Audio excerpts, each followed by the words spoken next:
is through a multi-pathway approach. That means, in addition to vehicle electrification, we will offer multiple options, such as compressed natural gas, biogas, bioethanol, and green hydrogen. Taking advantage of India's animal wealth, we will start production of biogas from cow dung.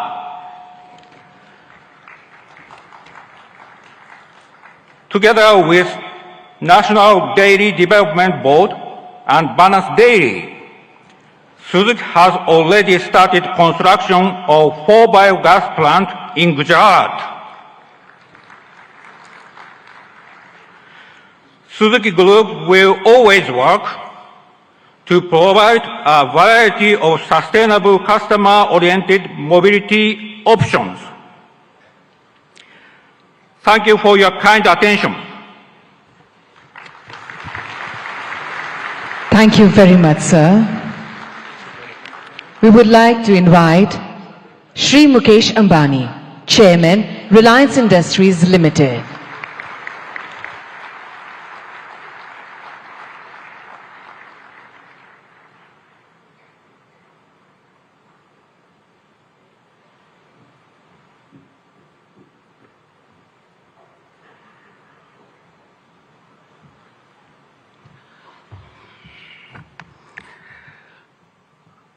Most respected Prime Minister Shri Narendra Bhai, Honorable Chief Minister Bhupendra Bhai Patel ji, distinguished guests and dignitaries from all over the world, ladies and gentlemen,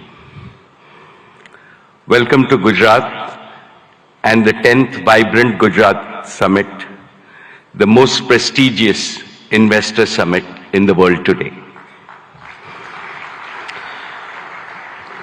No other summit of this kind has continued for 20 long years and going from strength to strength. This is a tribute to our Prime Minister, Shri Narendra Bhai Modi's vision and consistency. I have been one of the fortunate few to have participated in every single edition of Vibrant Gujarat. I have come from the city of the gateway of India to the gateway of modern India's growth, Gujarat. I am a proud Gujarati. Mane Gujarati hovanu abhiman છે.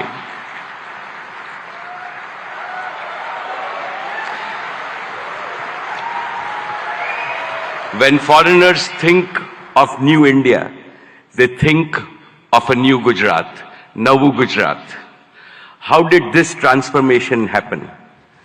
Because of one leader, our beloved leader who has emerged as the greatest global leader of our times. And he is Shri Narendra Bhai Modi, the most successful Prime Minister in India's history.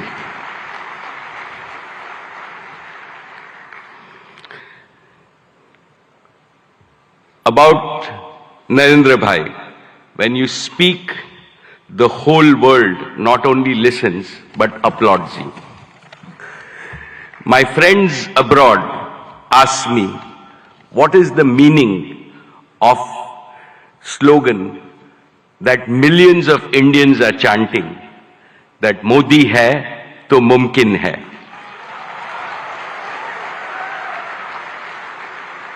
I tell them,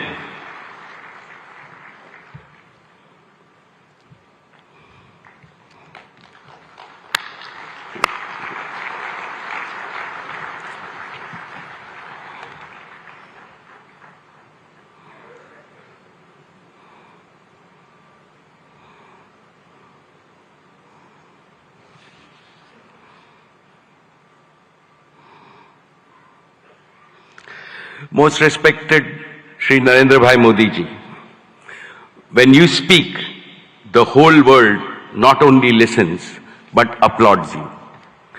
My friends abroad ask me, what is the meaning of the slogan millions of Indians are chanting, Modi hai to mumkin hai.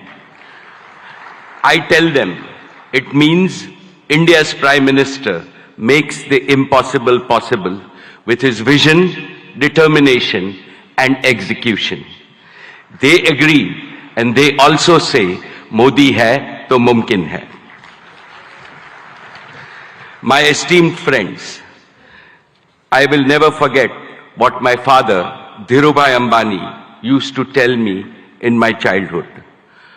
Gujarat is your Matrubhumi, and Gujarat should always remain your Karm Bhumi. Today, let me declare yet again, Reliance was, is, and will always remain a Gujarati company. Each of Reliance's business is striving to fulfill the dreams of my 7 crore fellow Gujaratis. Reliance has invested over $150 billion, that is 12 lakh crores, in creating world-class assets and capacities across India in the last 10 years.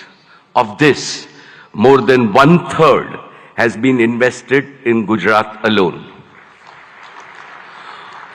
Honorable Chief Minister Shri Bhupendra Bhai Patel ji, today I would like to make 5 commitments to the people of Gujarat.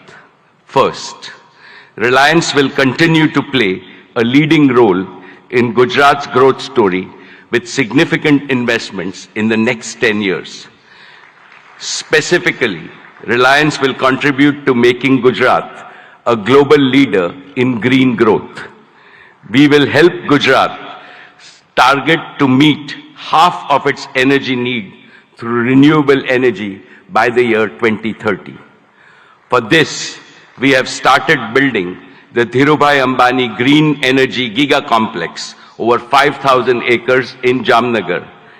This will generate a large number of green jobs and enable production of green products and materials, and will make Gujarat a leading exporter of green products, and we are ready to commission this in the second half of 2024 itself.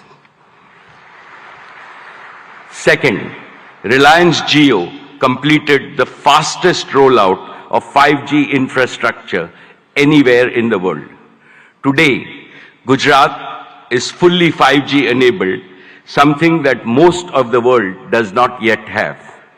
This will make Gujarat a global leader in digital data platforms and AI adoption. 5G-enabled AI revolution will make Gujarat's economy more productive, more efficient, and more globally competitive. Besides generating millions of new employment opportunities, it will produce AI-enabled doctors, AI-enabled teachers, and AI-enabled farming, which will revolutionize healthcare, education, and agricultural productivity in the state of Gujarat. This will benefit every Gujarati in urban as well as rural areas, since to my mind, AI also means an all-inclusive growth. Third, Reliance Retail will further accelerate its mission to bring quality products to consumers and simultaneously empower lakhs of kisans and small merchants. Our retail business improves the quality of life of all households of Gujarat with better products and services. Fourth, Reliance will make Gujarat a pioneer in new materials and the circular economy. As a first step, Reliance is setting up India's first and world-class carbon fiber facility at Hazira. And finally, fifth, Prime Minister Modi ji has announced that India will bid for 2036 Olympics.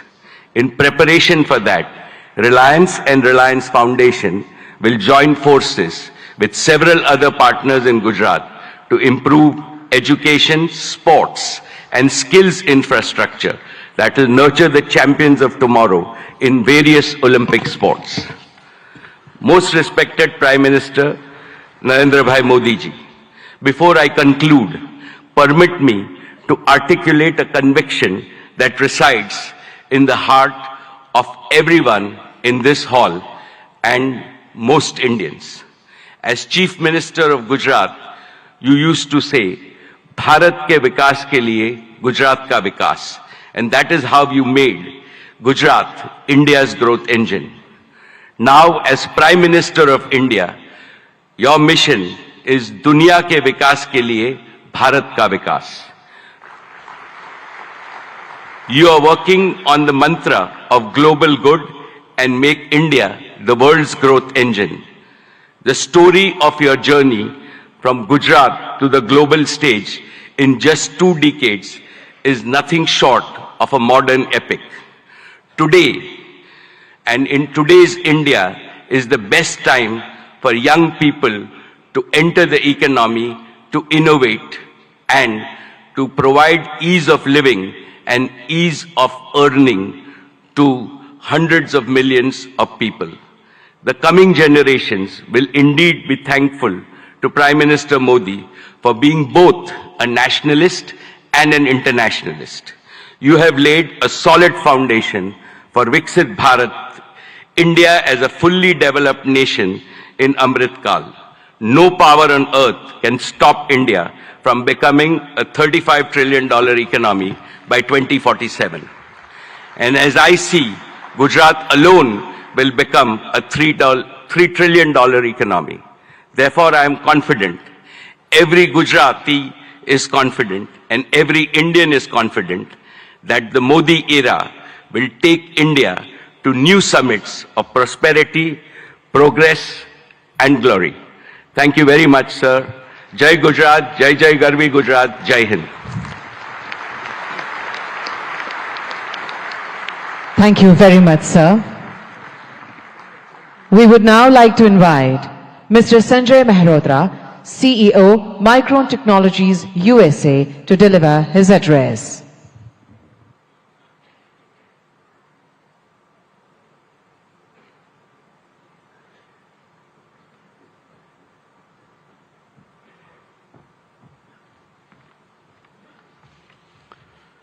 Namaste and good morning.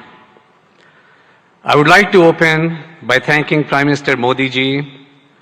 Your vision to make India a global hub for semiconductors will be a huge economic driver for India's future as India marches toward becoming the 3rd largest global economy.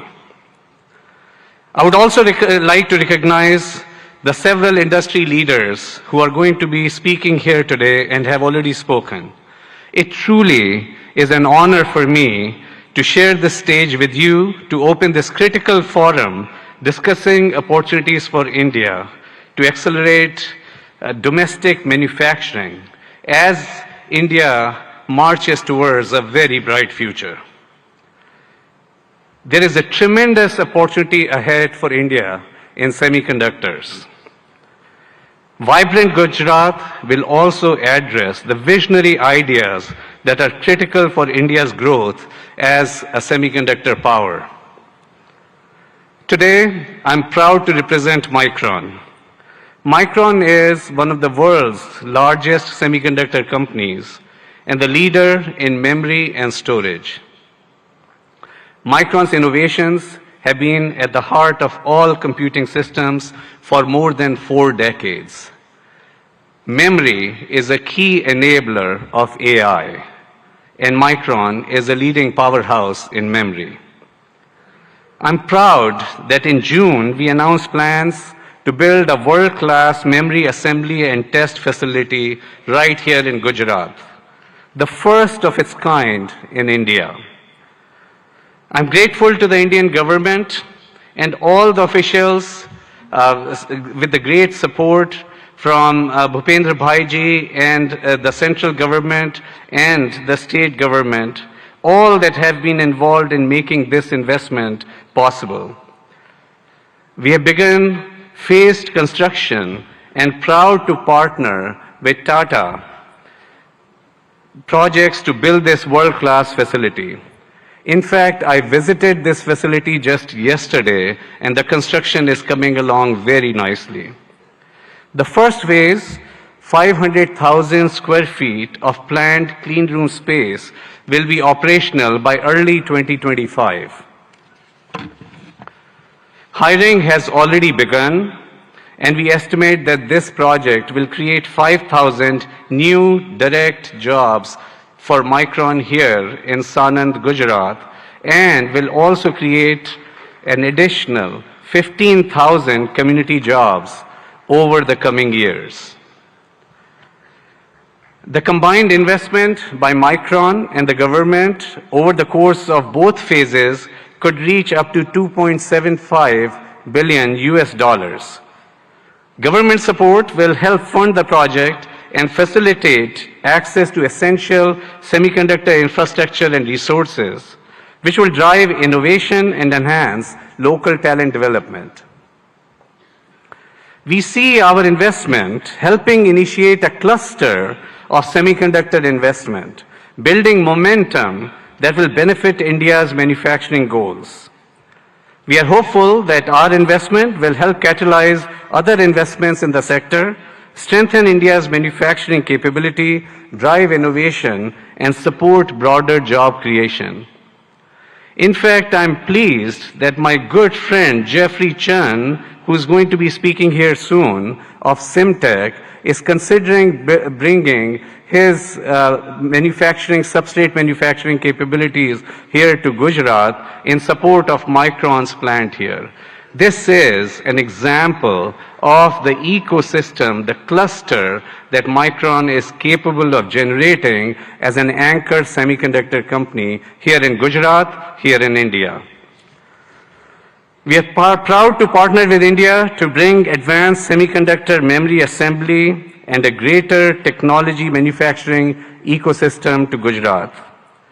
Together, we are building the future of technology manufacturing, not just for Micron, not just for Gujarat, not just for India, but for the world.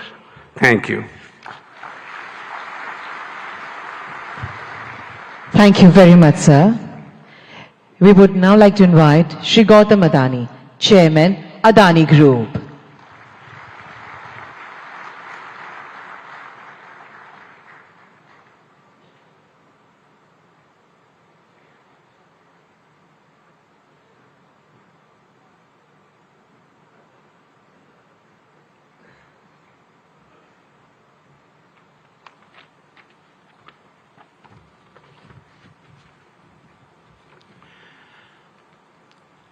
Honorable Prime Minister, Shri Narendra Modi,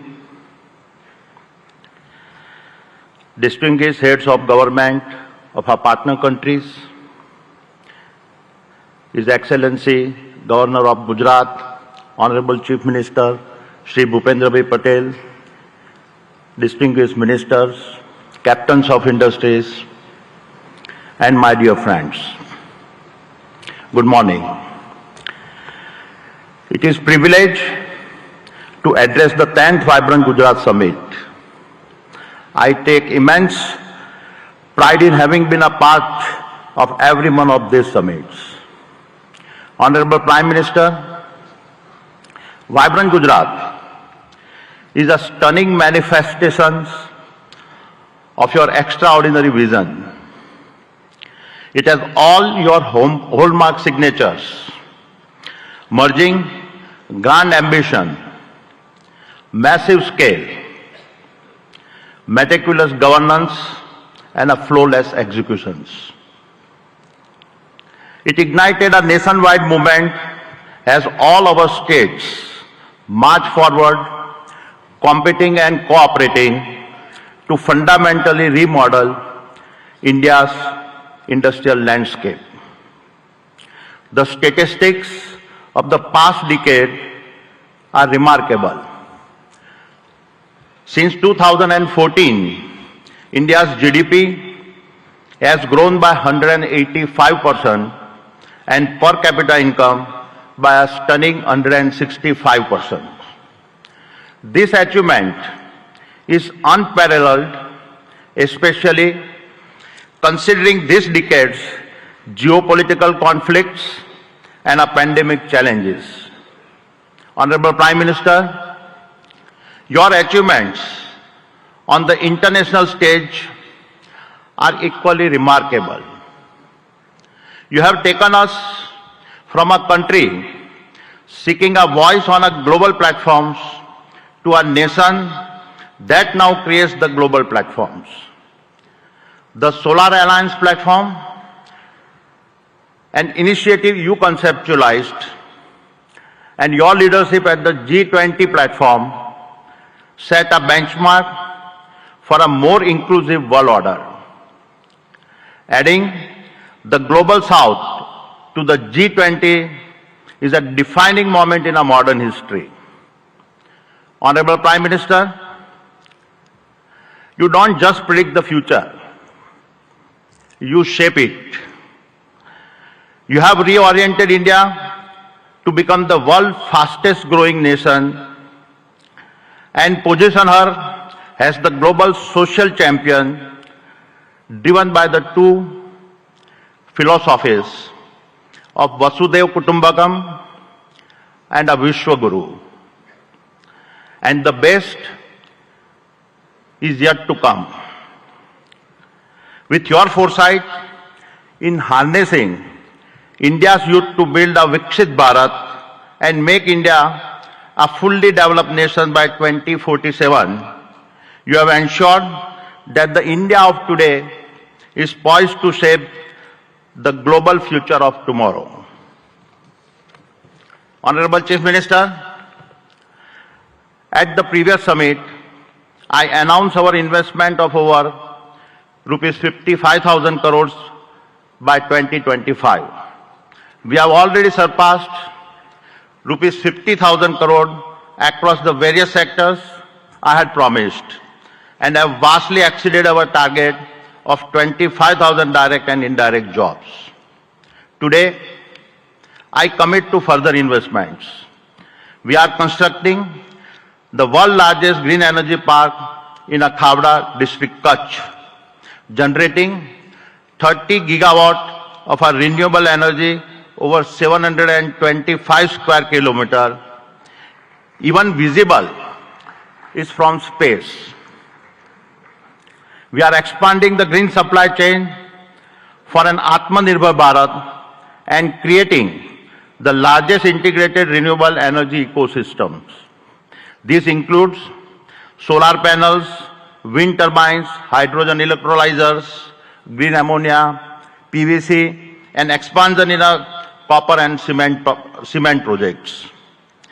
Over the next 5 years, the Adani Group will invest over rupees 2 lakhs crore in Gujarat, thereby creating over 100,000 direct and indirect jobs. I am grateful for your support. It is my commitment that I will do my part to contribute to a Viksit Gujarat. Thank you. Jai Jai Garvi Gujarat. Jai Hind.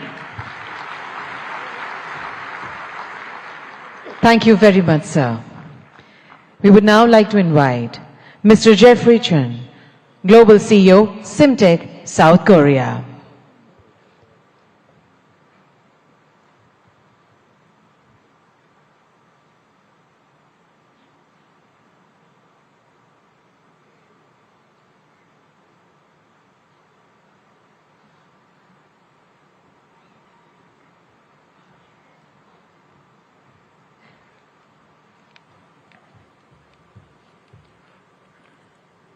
Good morning.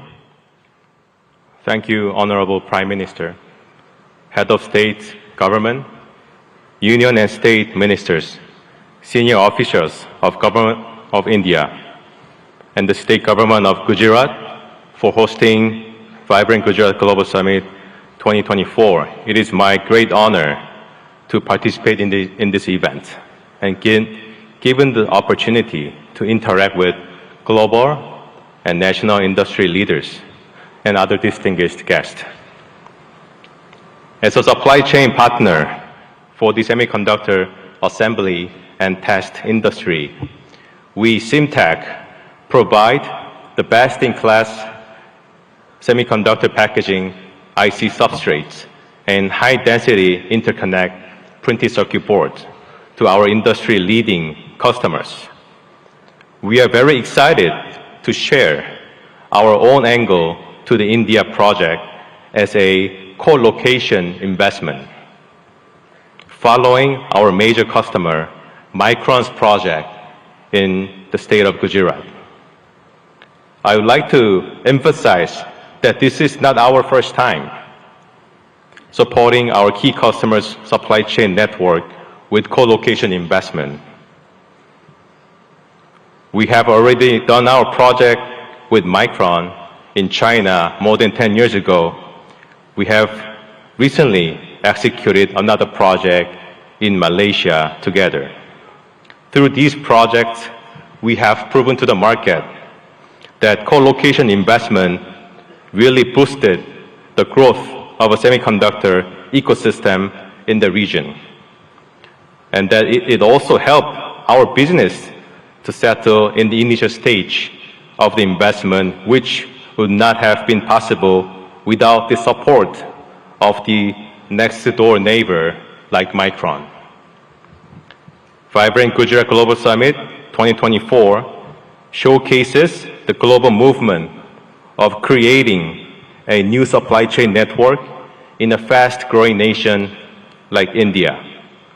And SIMTech, as a company from Korea, is very proud to be part of this movement to achieve a new milestone, making a prosperous Gujarat for self-reliant India supply chain. We are now preparing for another round of co-location investment in India, following Micron's investment plan in Gujarat state. And I'm very pleased to share the progress with the audience today that with the support from the central and state government, we are ready to make an investment, a significant investment in India and create thousands of job opportunities for high-skilled talents in the state of Gujarat together with Micron. And most of all, elevating the India's PCB and IC packaging substrate industry to another level to make India's presence in the semiconductor supply chain network much stronger. We really look forward to further supporting our customers' supply chain, both in India and globally, and we will further enable India's domestic players to be part of the global supply chain ecosystem. Thank you very much. Thank you very much, sir. We now invite Shri N. Chandrasekharan, Chairman, Tata Sons Limited, for his address.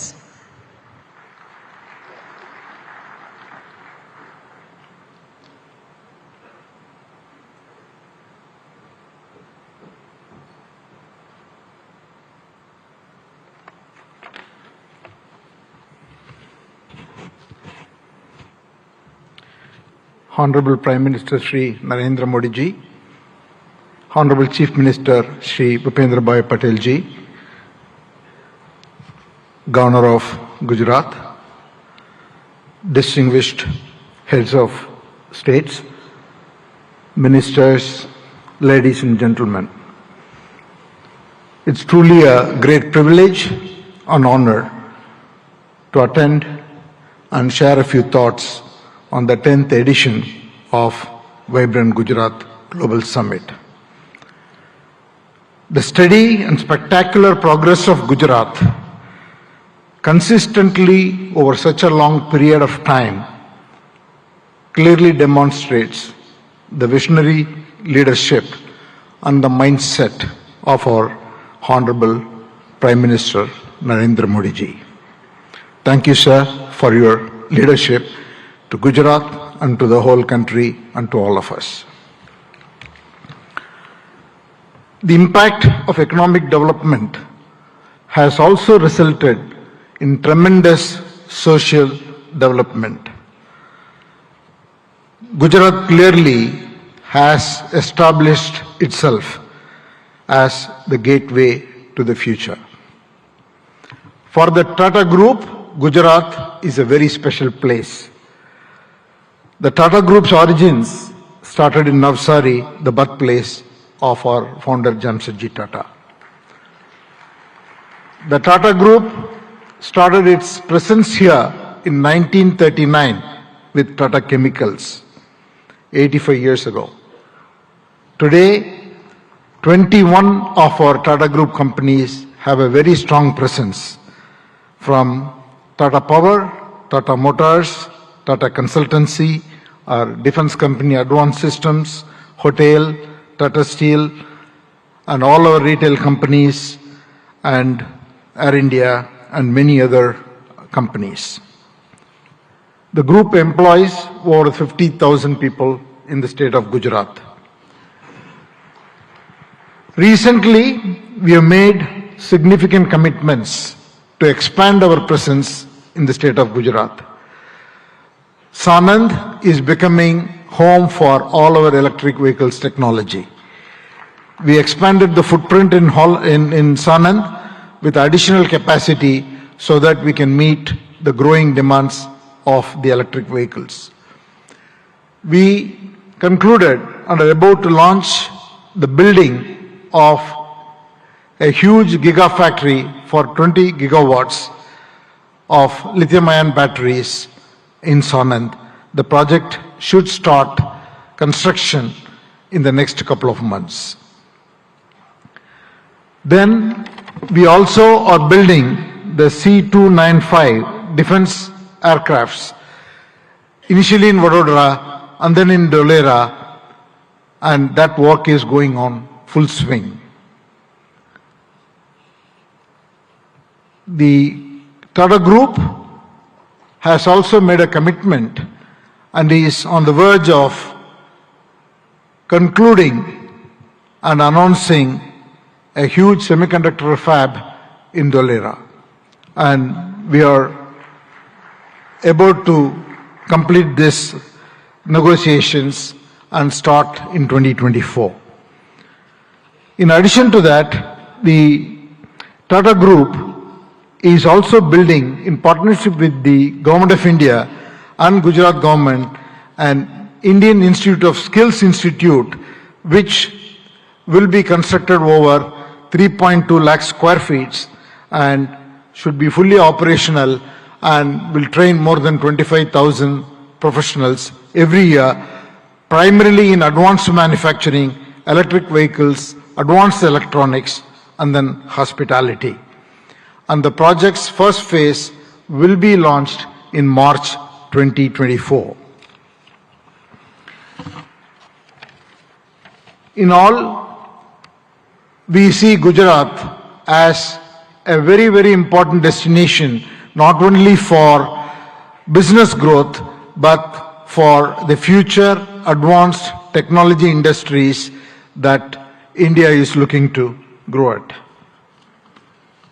With all this, Gujarat is one of the most important destinations for the Tata Group, and we hope to play a very important role in the future of the economic development of this state.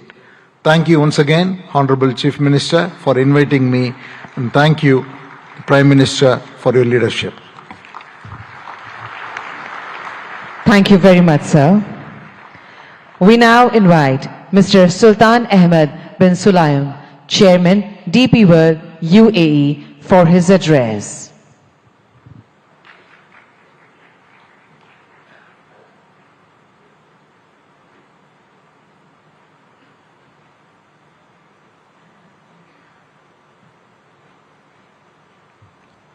Honorable Minister Shri Narendra Modi,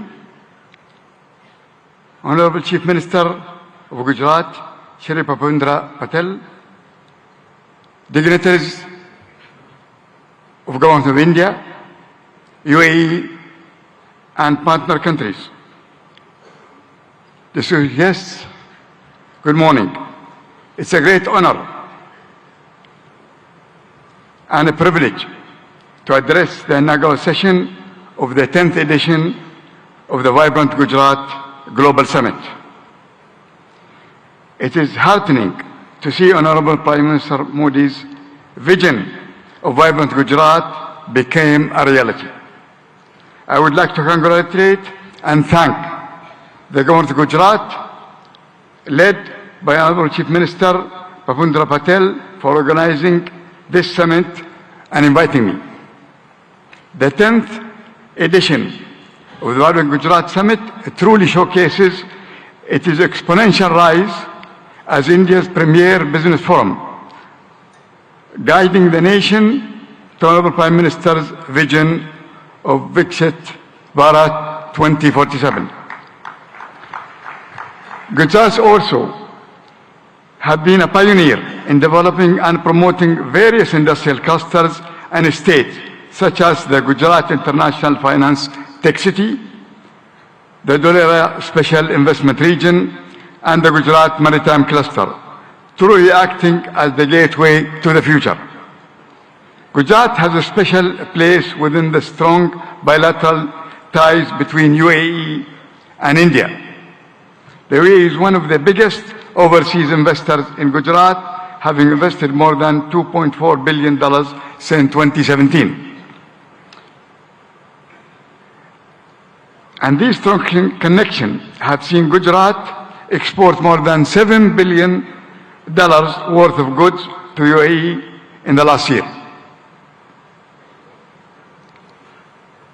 India was the fastest growing major economy in the world in 2023. This growth is set to continue under the strong leadership of Honorable Prime Minister Modi and Honorable Chief Minister Patel. Through investment and initiative like Gati Shakti, Gujarat and India will continue to realize their potential economic powerhouses. Like the Vibrant Gujarat Summit, DP World also started our operation in Gujarat in 2003 with the opening of the Mundra International Container Terminal. Since 2003, DP World have invested in the state of Gujarat as well in other states in India in the tune of $2.5 billion. To develop multimodal logistics, ecosystem connection ports to free trade zone, container freight station, inland rail terminal, contract logistic, cold chain, and express cargo services. DP World is planning in the next 3 years to invest, in addition to that, $3 billion. We will continue to support Gujarat economy by building state-of-the-art container terminal at Kandla with a capacity of 2 million containers.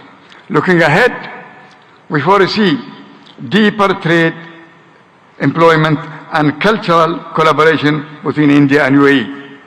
DP World has signed strategic memorandum of understanding with the government of Gujarat on the sideline of the summit, which reiterates our commitment to the state of Gujarat and India. We are proud to partner with the government for the development of India's logistics sector, and we will continue to support the manufacturing industries of Gujarat and the rest of India to make India goods globally competitive and accessible.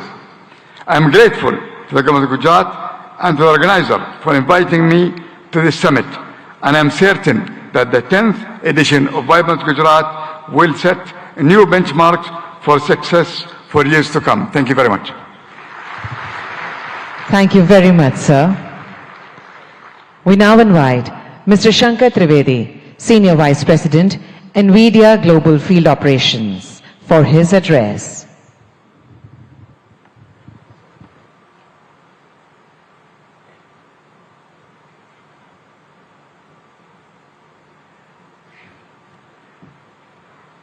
Namaste.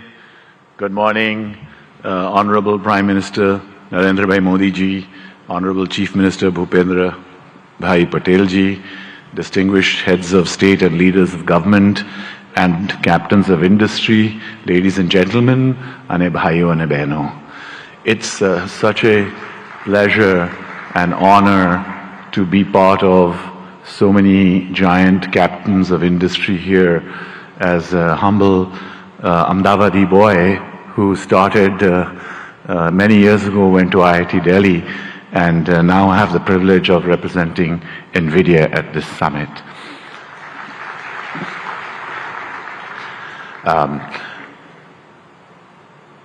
Generative AI is going to change the way we work, the way we do business, the way we govern, the way we live.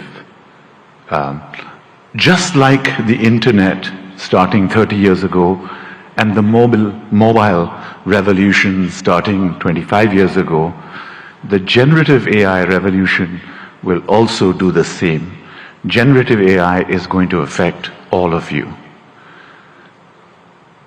More than 5 years ago, Prime Minister Narendra Modi ji invited my CEO Jensen Huang to deliver a lecture to all of the heads of Indian governments in the Vigyan Bhavan.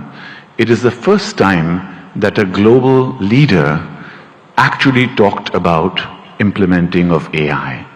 Thanks to the leadership of Prime Minister Modi ji, it has been a catalyst to accelerate the adoption of generative AI in India and also here in Gujarat.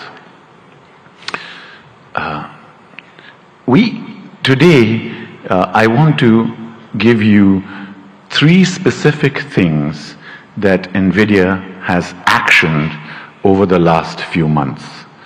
Number 1, skills development. We have created digital content that can be delivered online and in person to hundreds of thousands of students, developers, researchers, and technical institutions. We are already rolling out this curriculum content on generative AI to all of our business partners here in India, especially the global systems integrators. We are now most willing and keen and eager to partner with universities and technical institutions here in Gujarat and elsewhere in India to deliver this compelling content to the hundreds and thousands of developers in India. India has scale, India has talent, India has amazing data, India has a unique culture. Sovereign generative AI requires scalable AI data center infrastructure, hardware and software in order to be successful. So secondly, I'm delighted to tell you that we are partnering with all of India's leading business groups, the Tatas, Reliance Group, and many others, to set up state-of-the-art AI data center facilities and provision them here in India. Specifically today, I'm very happy to inform you that our partner Yotta is setting up a state-of-the-art AI data center here in Gift City, and it will be available and go live before the end of March. Thank you, sir. And thirdly, we are very strong supporters of Make in India. Make in India for India and Make in India for the world. Our partners such as NetWeb and others, Eviden, Atos, are actually already making state-of-the-art AI hardware for consumption here in India and elsewhere in the world. And we are working strongly with partners both in the upstream semiconductor and ecosystems such as Sanjay and his company at Micron and other semiconductor ecosystem partners, as well as downstream partners such as our system OEMs, our ODMs, our contract manufacturers, and other data center providers to establish a very strong AI electronics ecosystem in India, which can service not just here in India and Gujarat, but also the global economy. Thank you again, sir, and it's a pleasure and privilege to be here. Jai Hind, Jai Garvi Gujarat, and of course, God bless America too. Thank you. Thank you very much, sir. We now invite Mr. Nikhil Kamath, co-founder and CFO, Zerodha.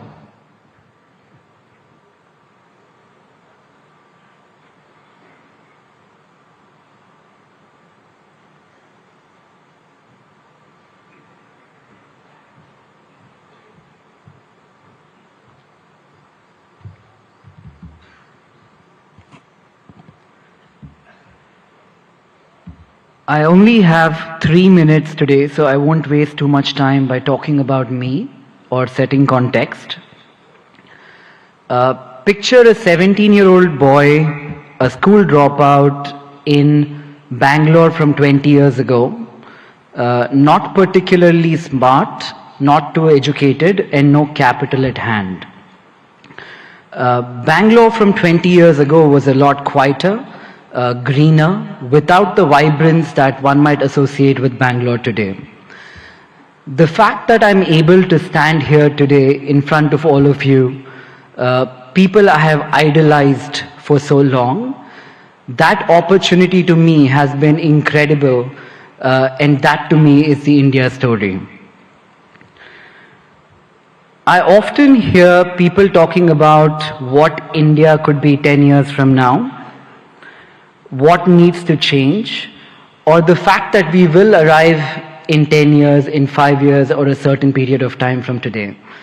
I think we are standing too close to the trees and not seeing the forest, because the India I am in today, that is the India that to me has already arrived.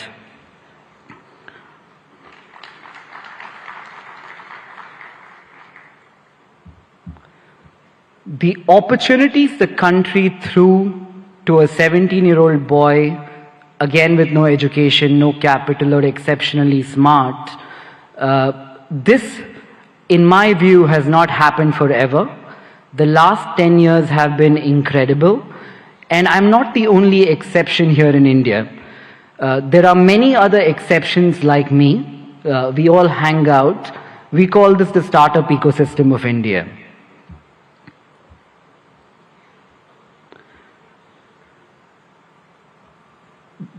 The big change in India from the last decade, in my opinion, also has been that entrepreneurship has moved from something that we have all watched around us, heard in movies, or thought could happen, something that we aspire to entrepreneurship today, which is something that we all are actively trying.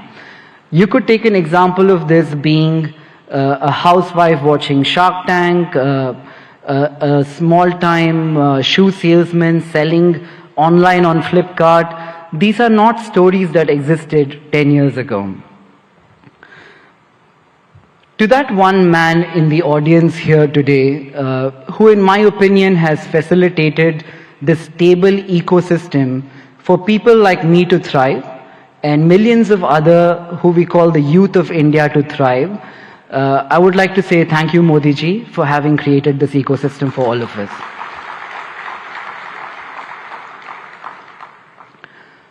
Growing up, I used to talk to people, that one relative in my family who went abroad, studied and did very well. Traveling to the West seemed to be the best thing that could happen to anybody. Today when I talk to Indians in the West who have done very well, the only thing I hear from them, it's a very young word, I call it FOMO, the fear of missing out. They're talking about India as the story that they fear missing out today. That change which has happened in the last 10 years is so evident to see that it makes me feel proud, it makes me feel like I'm in the right place at the right time, and that place today is India.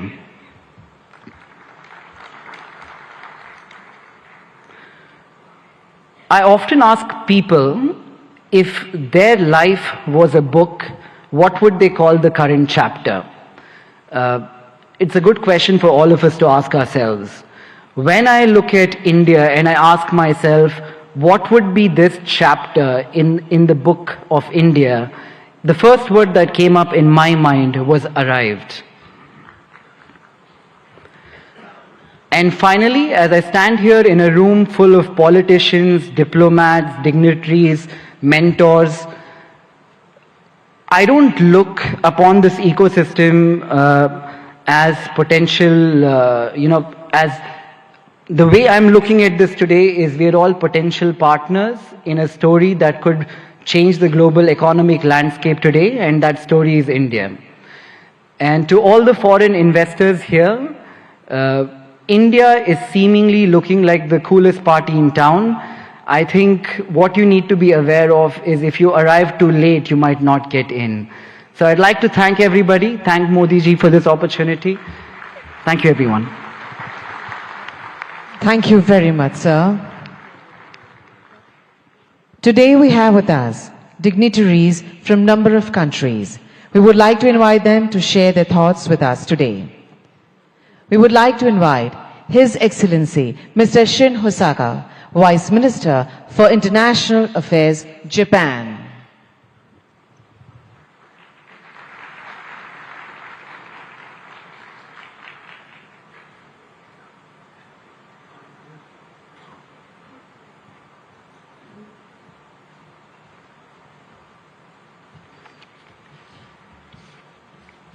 Namaskar. Good morning.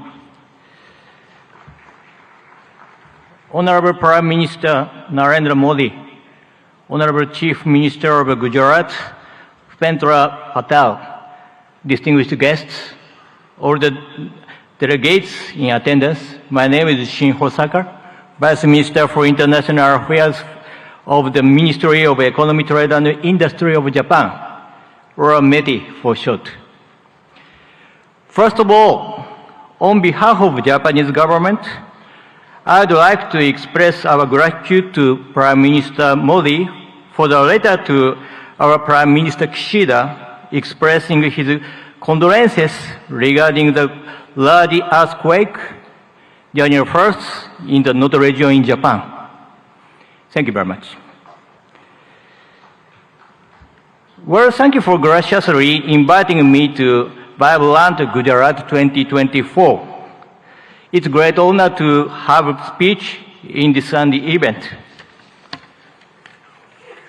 With the world facing multiple crises that include natural disasters, climate change, and geopolitical tensions, firm international cooperation for addressing challenges on the global scale is taking on greater importance. I wish to express my admiration for the formidable leadership of Prime Minister Modi, who despite such difficult circumstances has successfully upheld India's great responsibility of the G20 presidency and continued to tackle the promotion of economic cooperation among the global South nations and the resolution of other challenges on a worldwide scale. India and Japan are special strategic global partners bound by the universal values of freedom, democracy, human rights, and rule of law that we have shared over our long history of exchange. Being that we are at such global turning point, I firmly feel that more than ever, the strengthening of relations between India and Japan in the economic sector is imperative for the sake of carving out a sustainable, peaceful future. Up to this point, Japanese corporations have continued to invest in the nation of India, with a cumulative amount of investment between 2000 and 2023 reaching $38.3 billion. This amount is second in the world when tax havens are excluded. The number of Japanese corporations that have entered into the Indian market and the number of their bases of operations they have respectively reached 1400 and 4800. Over time, these corporations have kept on contributing to the further development of India's manufacturing sector, particularly the automotive field. In the state of Gujarat, a manufacturing industry ecosystem centered on the 4- and 2-wheeled vehicle sectors have been intensively built there. In order to further accelerate the Make in India initiative, Japan will further tackle the improvement of the investment environment through support for Japanese industrial parks. Gujarat currently hosts 6 Japanese-style manufacturing schools, where we develop human resources to work on the manufacturing front lines. We intend to continue lending our cooperation in this field going forward. Initiatives by Japanese corporations are also extremely active. To give an example, Suzuki has already produced 750,000 vehicles at its Gujarat-based factory that it sells all over the world, not just in India. Moreover, the company has also adopted a plan to export electric vehicles produced in Gujarat to Japan and Europe in 2025 and beyond. I feel deep gratitude towards the Indian graduate governments for their cooperation for so long. Last July, we announced the Japan-India Industrial Co-Creation Initiative in order to go beyond cooperation in the automotive industry and other existing industry domains to create industries in the name of further developing relations between our respective nations as we move forward. In the semiconductor, hydrogen green, and digital domains in particular, METE is carrying out preparation to proactively assist with business development in India. For cooperation surrounding semiconductors, in July 2023, we executed the Japan-India Semiconductor Supply Chain Partnership and launched a policy dialogue. Last November, we promptly held our first meeting of that partnership, which had over 100 individuals representing Japanese semiconductor-related enterprises in attendance. This time, as well, we carefully selected some semiconductor corporations with considerable potential to contribute to India and asked them to accompany us here. We hope to go beyond contribution to the establishment of semiconductor ecosystem in India in the form of developing semiconductor manufacturing environment, improving the logistic environment, and developing semiconductor human capital. For the hydrogen domains as well, we are providing support for attracting Japanese cooperation to India and lowering the initial risk associated with the start of operations in order to accelerate cooperation with the nation. In fact, world-leading equipment such as water electricity systems and ammonia mixed combustion burners is in the process of being introduced in India. In addition, METE will enact budgetary measures of $200 million for the purpose of accelerating economic cooperation with India. Our hope is to develop concrete projects through these funds towards the future. The concept of Vibrant Gujarat 2024 is gateway to the future. Let Japan, with its accumulation of technology, and India, whose growth is just beginning, join hands in driving forward international society and carving out the future of the world.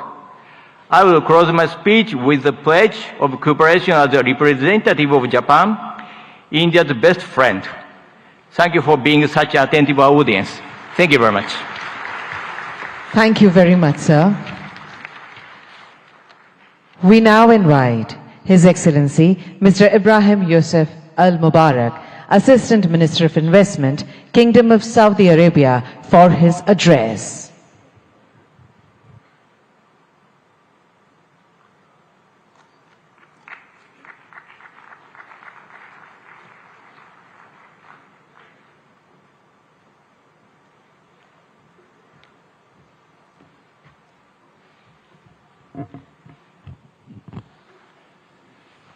الحمد لله والصلاة والسلام على رسول الله.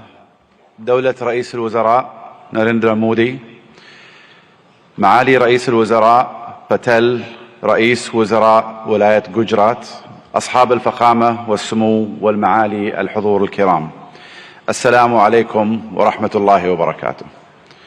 نامستي.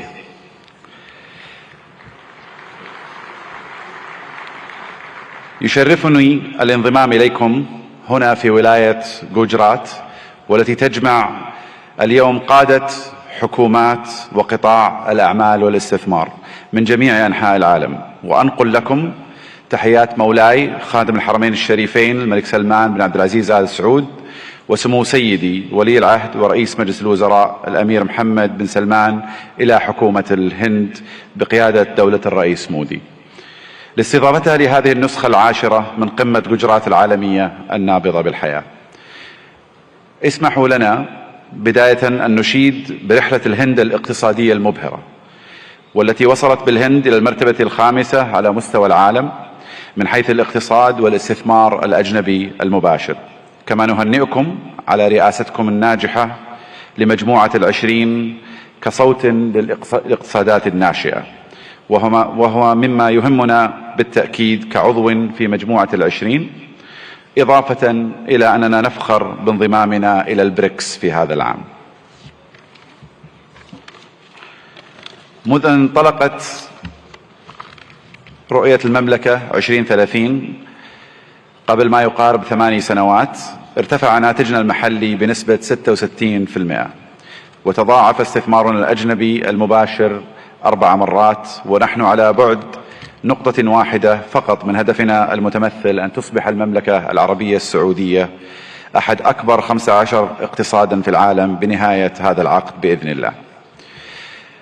إن مكانة المملكة كشريك استثماري في البنى التحتية التقليدية والطاقة في القرن العشرين تتجاوز ذلك، لتشمل القطاعات الصناعية والخدمية في القرن ال21 مثل السياحة والثقافة والنقل والطاقة المتجددة وتقنية المعلومات والاتصالات والمدن والمصانع الذكية، بالإضافة إلى البناء والنفط والغاز.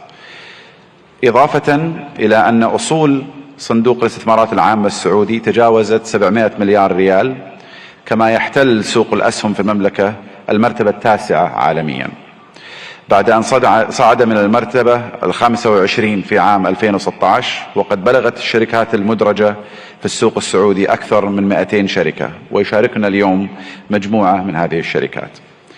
إن مشاريع المملكة تعد فريدة من نوعها من حيث النطاق والطموح، لأنها تمثل بعضا من أكبر المشاريع المستقلة على مستوى العالم، وتوفر للمستثمرين فرصة استثنائية لإعادة تعريف الصناعات والحصول على حصة في السوق، ومنها نيوم، مشروع البحر الأحمر، الجدية والعلا، ومشروع بوابة الدرعية وغيرها من المشاريع.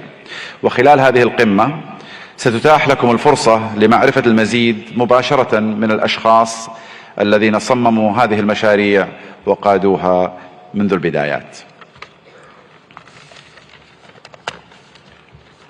أصحاب الفخامة والسمو والمعالي الحضور الكريم، إن المملكة العربية السعودية لا تشترك مع الهند في المصالح الاستراتيجية فحسب، بل تشتركان أيضا في طموحات مماثلة تشمل التحول الرقمي والابتكار والدفاع والفضاء. كما تفخر المملكة بكونها جزءا من الاتفاقية التاريخية والتي تم الإعلان عنها على هامش قمة مجموعة العشرين المثمرة التي عقدتها الهند في سبتمبر الماضي، وهي اتفاقية إنشاء ممر اقتصادي يربط الهند والشرق الأوسط وأوروبا بالسكك الحديدية وخطوط الموانئ وخطوط الأنابيب، كذلك مثل كابلات البيانات والهيدروجين والكهرباء، مما سيعزز بإذن الله سلاسل الإمداد والتوريد في جميع أنحاء العالم، مع خلق فرص استثمارية غير مسبوقة في المملكة والهند والدول الشريكة الأخرى.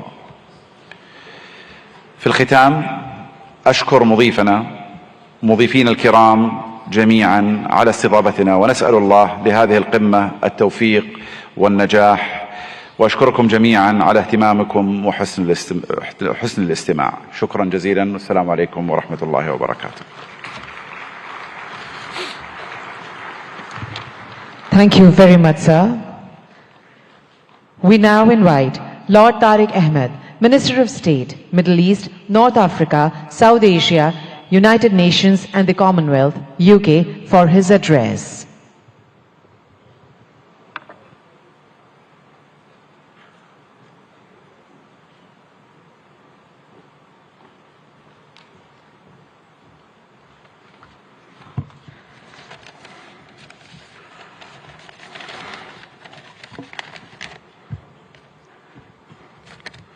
Honorable Prime Minister Narendra Modi ji, Chief Minister, President, Your Excellencies, ladies and gentlemen, and keeping with the tradition, I too can use the phrase, Bhaiyo aur Behno.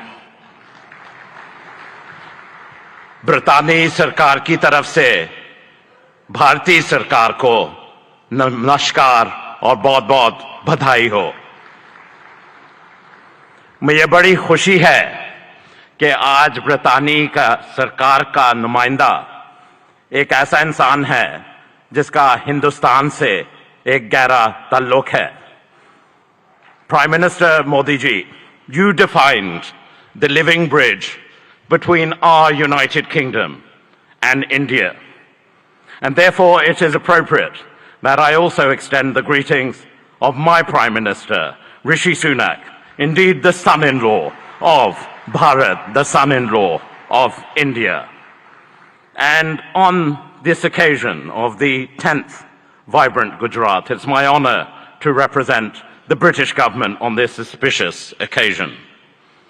This summit has truly, in every sense, served as a masterclass on how to go about attracting global investors, to have a stake in that remarkable growth, which, as we've seen captains of industry line up and say, is truly remarkable of India-Bharat story. Our nations may be separated by thousands of miles geographically, but that vast distance can diminish with the warmth between our people, that living bridge. And there is so much in common between our two nations. I'm going to park the whole theory of cricket for a moment, but that is an important bridge. And to those nations represented here who don't quite understand cricket, I assure you we, the UK and India, stand together in helping you understand this great game. But India's leadership, and in congratulating the Prime Minister and indeed the whole government of India on G20 last year, was a true testament to its determination. And I'm grateful to my friend, the Minister for External Affairs, Jaishankar ji, for your leadership during that occasion, along with Prime Minister Modi ji as well. And I'm really confident, Prime Minister, that this living bridge of people and ideas and innovation will truly make our partnership a potent combination for the years ahead. And I just want to reflect briefly on the why this is. India is the second largest investor in the United Kingdom. More than 900 Indian businesses operate in the United Kingdom. Indian FDI in the UK is growing faster than any other country. And for our part, the United Kingdom has a unique mix of world-class expertise and indeed talent. Total trade in goods between our two nations stands at over 38 billion pounds. That's close to $50 billion. And that's increased in the last year alone by 24%. And that demonstrates the real strength between the two nations. The United Kingdom is the most globally connected economy in the G20, ranked second globally for soft power, and the first in the G7 for international research, collaboration and impact. And I know those are important sectors right here in Gujarat and for India as well. And we've heard already a great deal about green finance. London is also #1 globally for green finance. And that's why we are truly ambitious. We are excited by the potential of our partnership with India and in particular with the state of Gujarat. And the United Kingdom is collaborating on many exciting projects in how we develop our relationship with Gujarat as we move forward. Take, for example, the Statue of Unity, designed by UK architects, Arab, which now stands tall as a symbol of a new, confident India. Or the JCB factory, designed by Mott MacDonald, whose machinery is now powering India's incredible infrastructure development. But, Prime Minister, Chief Minister, we want to go further. We want to do more. And of course, we understand the power of education, and we're proud of the strong association between India and the United Kingdom when it comes to our education sectors as well. When you power someone, an individual, no matter where in the world, through education, you empower them, their families, their communities, indeed their nations. And I know, Prime Minister Modi ji, what a priority this is for you.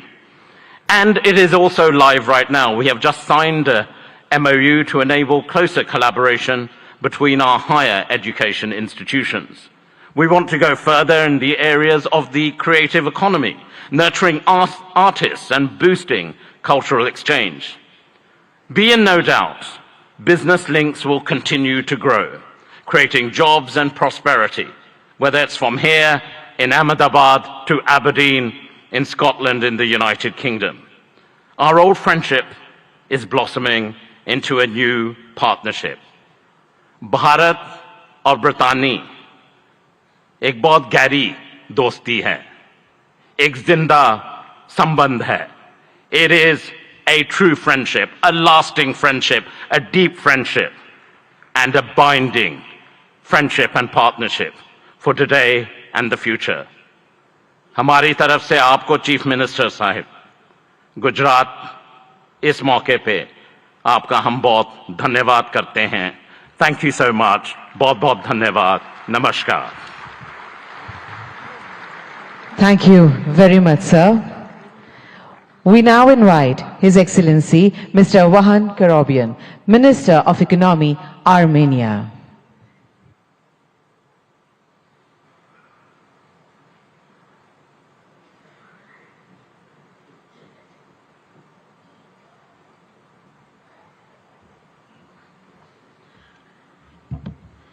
Honorable Excellency Prime Minister Shri Narendra Modi, Honorable Chief Minister of Gujarat Bhuendra Bhai Patel, Excellencies, distinguished guests, ladies and gentlemen. Welcome to the Vibrant Gujarat 10th Global Summit. As Minister of Economy of Armenia, I'm delighted to share the remarkable strides of our nation has made, especially in the realm of technology, trade and investment. Our economy is doubled in 3-year time, and economic boom has not only reshaped our domestic landscape, but also positioned Armenia as the most advanced economy within the Caucasus and Eurasian Economic Union. In the burgeoning tech sector, dynamic trade environment and attractive investment opportunities in Armenia have drawn global attention. Our commitment to continuously improving a business-friendly environment is evident in our progressive policies, which have been instrumental in catalyzing growth and innovation. For example, with our good friends from United Arab Emirates, we managed to increase our mutual trade by 10 times to $2 billion in just 2-3 years, building firm trade bridges between different fragments of the world economy. A pivotal aspect of our economic narrative is the increasing movement of trade and investments between India and Armenia. This bilateral investment flow is a testament to the deepening economic ties between our nations. It's heartening to see Armenian investments finding a fertile ground in India, and likewise, Indian investments flourishing in Armenia. We see investments in high-tech manufacturing, metallurgy, mining, jewelry and diamond cutting, and other sectors. Armenia may also contribute to semiconductor efforts of Gujarat and India, especially in R&D services. We have homed R&D centers for several semiconductor companies, such as Cisco, Microchip Technology, AMD, Siemens, Nvidia, Synopsys, and others. Given this promising potential, it's crucial for both the Armenian and Indian governments to further encourage and develop this mutual trade, logistics, and investment opportunities. By doing so, we can unlock new avenues of collaboration, foster innovation, and pave the way for a prosperous future. Armenia's strategic position within the Eurasian Economic Union opens up additional prospects. Leveraging this position can benefit businesses looking to tap into the expansive Eurasian market, facilitating industrial development, trade, logistics, and joint ventures. Honorable Prime Minister, recently, Prime Minister of Armenia announced Crossroads of Peace project that is aimed to strengthen logistics and economic connectivity across the region. As we convene at this summit, I offer you to explore the logistics opportunities to connect India and Europe via Iran's Chabahar, Armenia, and Georgia. This multimodal transport route, which is under development now, may become a competitive linkage between Europe or Eurasia and India. For centuries, Armenian traders were actively engaged in trade between India and Europe. Let's strengthen our ties again, embark on new ventures, and march towards a future marked by shared success and mutual growth. Thank you for the honor of presenting Armenia at this prestigious summit. Together, let's build a framework for sustained cooperation and mutual investments that benefits both our great nations and the region as a whole. Let's build the gateway to the future. Thank you. Thank you very much, sir. We now invite His Excellency Mr. Teeth Risalo, Minister of Economic Affairs and Information Technology, Estonia.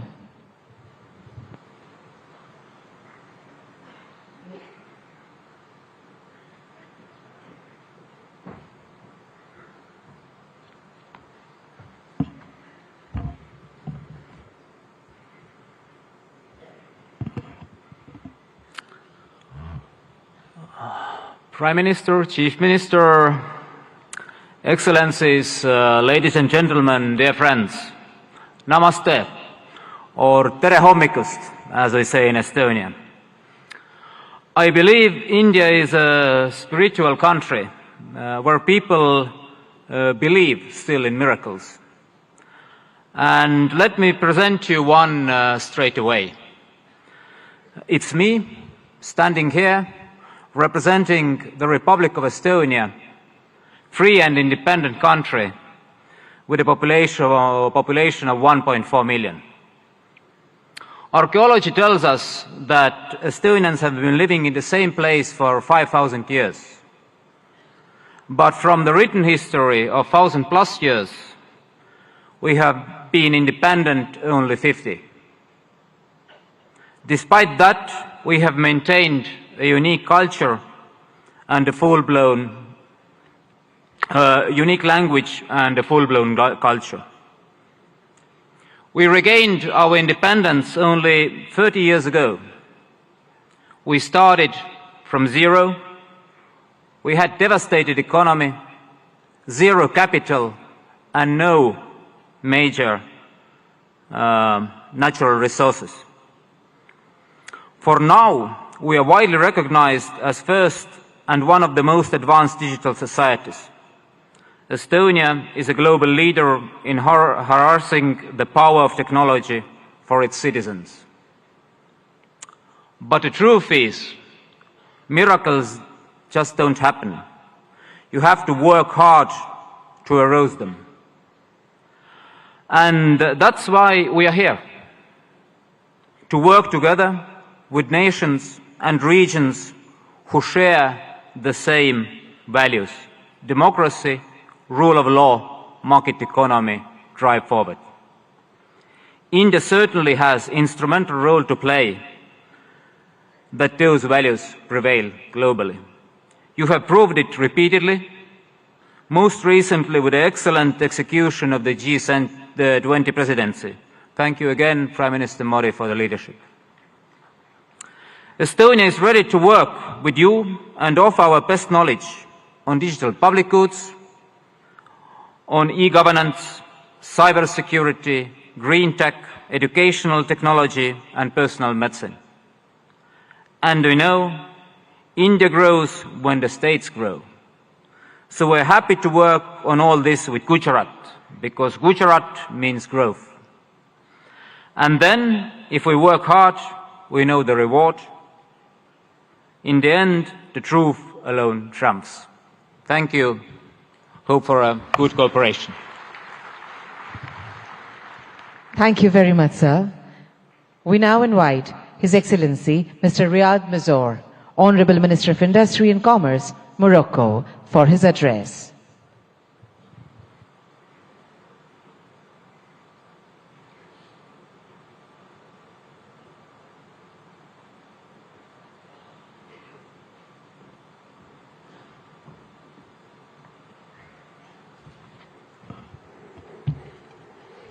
Honorable Shri Narendra Modi, Prime Minister of Bharat.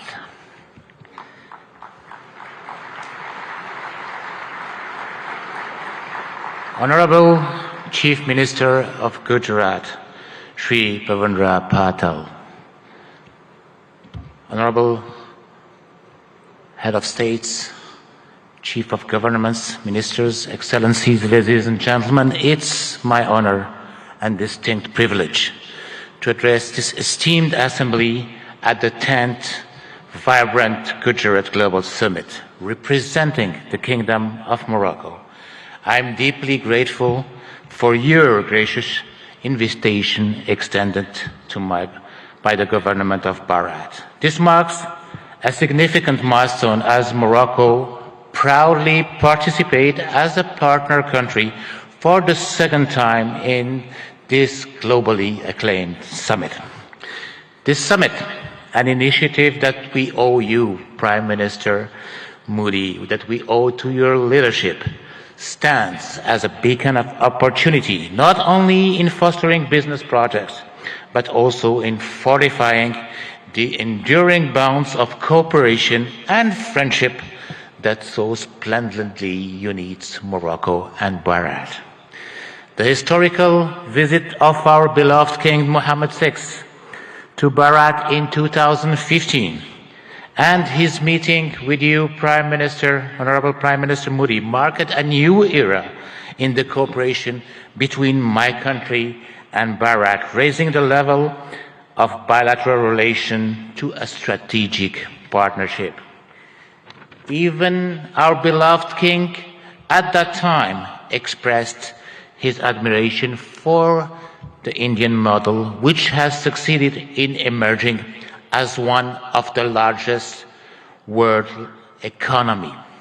Let me comment on what have been said beforehand. Prime Minister Modi, you made Gujarat as an engine of growth for Bharat, but you made Bharat as the engine of growth of the world. Morocco, for its part, has also evolved positively, showing a regional leadership in advanced sectors, such as automotive, aerospace, semiconductor, and fertilizer industry, coupled with a significant transformation of historical sectors such as textile and agri-food.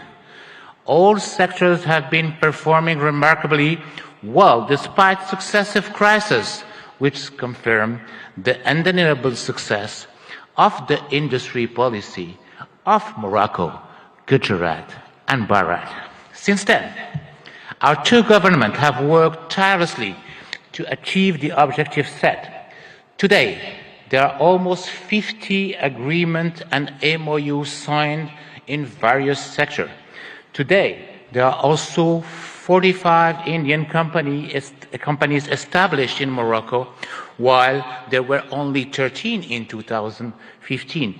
Today, our exchanges have tripled from $1.4 billion to $4.2 billion. Today, Gujarat, India, has hosted the most important Moroccan investments in Asia. This is a testimony of the great momentum that had been injected into Moroccan-Indian bilateral relations, and I'm confident this will continue to grow as both of our nations share a commitment to economic growth, sustainable development, and mutual prosperities. Ladies and gentlemen, under the guidance of our beloved King, Morocco has embarked on a transformative journey, guided by a strategic development roadmap that has steered the nation towards openness and remarkable progress. In the face of supply shocks and succession of global crises, Morocco's resilience has been extraordinary, showcasing its agility to navigate through multifaceted challenges with innovative solutions. Indeed, our country's GDP has tripled in the last 20 years, and we multiplied our manufacturing export by 6 since 2000. Today, 87% of our export are manufactured products. Today, Morocco is the first manufacturer of cars in Africa and one of the most competitive countries worldwide in producing cars and renewable energy. Well, the best and the most competitive country in producing cars is still Bahrain. Moreover, thanks to our ideal position as a continental and world-class hub, its free trade agreements giving access to more than 100 countries and 2.3 billion consumers, and its political and monetary stability, Morocco offers great opportunities for investors to settle. Ladies and gentlemen, given the commitment of my country in accordance with the high royal vision to the promotion of an active, solid and supportive cooperation in a spirit of co-development and shared growth, Morocco and Bahrain can work closely through a South-South triangular cooperation to promote growth in Africa, India, and in the world. Indeed, our strategic partnership should also enable our countries to develop joint initiatives that include the entire African continent in the process of industrializing and developing economies, but also to ensure food and health securities. Ladies and gentlemen, the time is ripe for Morocco and Bahrain to forge a stronger, more dynamic partnership by leveraging our respective strengths and addressing the challenges together. We can create a future market by shared prosperity, innovation, and growth. Thank you very much. Thank you very much, sir. We would now like to welcome His Excellency Mr. Prakash Sharan Mahad, Finance Minister of Nepal.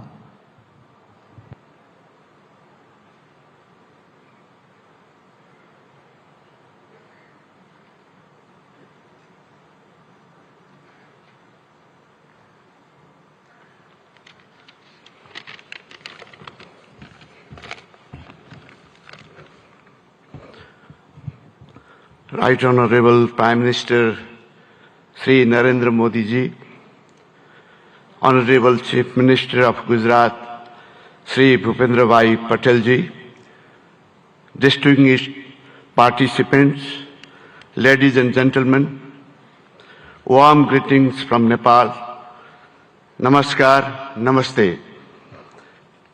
At the outset, let me express my sincere gratitude to Honorable Bhupendra Bhai Patel ji, Chief Minister of Gujarat, for inviting me in this August gathering. I am deeply honored and privileged to be a part of this Vibrant Gujarat Global Summit 2024. This global forum for business networking, knowledge sharing, and strategic partnerships for fostering sustainable and inclusive growth has now been a forum for all. Modi ji had envisioned Vibrant Gujarat concept in 2003. Under your visionary leadership, this idea of entrepreneurial spirit of Gujarat has now been translated into Vibrant India. India is now a major global economic power. I also like to commend Modi ji for your transformative leadership during G20 presidency, which has brought this mechanism to a next level. That is, you have made this more inclusive and broader. Vibrant Gujarat development model, which you are translating nationwide, has been a source of inspiration for many countries, including Nepal, is now managing financial resources and technological know-how for addressing economic, social, and environmental challenges of our time. Nepal and India, actually, Bharat, since thousands of years, have common places of great Hindu and Buddhist religious worships. And we are visiting each other's places since ancient times. I am happy to inform you that visitors from Gujarat are one of the largest in Nepal.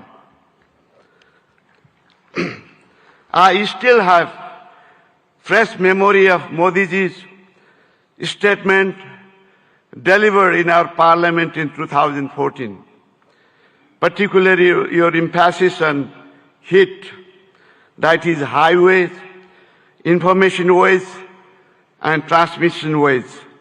I am happy to share that we are working together in all these areas to improve connectivity, strengthen market linkages, and to reduce transaction cost. Recently, Nepal and India have signed a long-term power purchase agreement of exporting 10,000 megawatt of electricity to India over 10 years of time. This will immensely open up investment opportunity in hydropower in Nepal. It will also contribute to achieve green energy transition target not only for Nepal but also in India. Situated between two global economic powers, Nepal has adopted liberal, market-oriented economic policy since the early 90s and is a member of several international organizations and multilateral agencies. And we are implementing trade and investment policies and regulation of international standards. Nepal provides investor-friendly regulatory and legal framework with macroeconomic stability and rule-based democratic political system. Our legal system prohibits nationalization of private enterprises and properties. We guarantee national and non-discriminatory treatment to foreign investment. Those who have invested in Nepal are enjoying good returns on their investment. The abundant natural and educated human resources, together with potential domestic and export market, ensures attractive return for prospective investors. There are huge untapped investment opportunities in Nepal, in energy, tourism, agribusiness, and ICT. There are also other potential areas of investment such as health, education, manufacturing, construction, transportation, mining, banking and financial services. Nepal is organizing Investment Summit in April 28 and 29 this year in Kathmandu. I would like to use this occasion to cordially invite all captains of industries and entrepreneurs from India and other participating countries for your valuable involvement in this summit. I hope your innovative business ideas and investment decisions will be a milestone for unlocking growth potential of Nepal. Once again, I would like to express my sincere thanks to the state government of Gujarat for providing me this opportunity to witness remarkable confluence of minds and energies in Vibrant Gujarat Global Summit. I wish for the grand success of this summit. Thank you very much. Thank you very much, sir. We now invite His Excellency Mr. Tran Lu Quang, Deputy Prime Minister of the Socialist Republic of Vietnam, to deliver his address.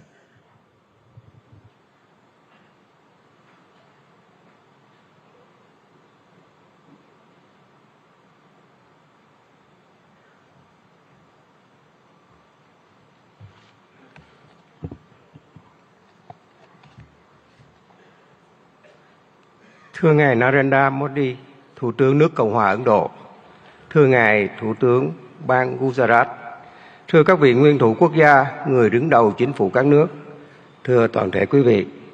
Hôm nay, tôi rất vui mừng tham dự Hội nghị Thượng đỉnh toàn cầu Gujarat đầy sức sống lần thứ 10 với chủ đề Cửa ngõ vào tương lai tại bang Gujarat, quê hương của vị lãnh tụ vĩ đại Mahatma Mandir của đất nước và nhân dân Ấn Độ anh em, quê hương của Ngài Thủ tướng Narendra Modi. Với quy mô ngày càng lớn và sự tham gia đông đảo của lãnh đạo và doanh nghiệp Ấn Độ cũng như các nước, Gujarat đầy sức sống đã thể hiện rõ tầm nhìn của Thủ tướng Modi và nỗ lực của bang Gujarat, góp phần khẳng định sự hấp dẫn cũng như vai trò và vị thế quốc tế ngày càng cao của Ấn Độ. Chúng ta đang sống trong một thế giới đầy biến động phức tạp và khó lường. Dù gặp nhiều khó khăn thách thức, song hòa bình, hợp tác và phát triển vẫn là xu thế lớn. Chúng tôi đánh giá cao việc hội nghị lần này tập trung thảo luận những động lực, xu thế phát triển mới, trong đó có kinh tế xanh, kinh tế tuần hoàn, kinh tế số, thành phố thông minh. Đây cũng là những lĩnh vực ưu tiên trong tiến trình phát triển và hội nhập quốc tế của Việt Nam. Để thúc đẩy mạnh mẽ các lĩnh vực nêu trên, hướng tới các mục tiêu phát triển bền vững, chúng tôi cho rằng các chính phủ cần tạo lập khuôn khổ chính sách, pháp lý và môi trường đầu tư kinh doanh thuận lợi, ổn định, minh bạch, công bằng, triển khai các chiến lược, kế hoạch một cách nhất quán.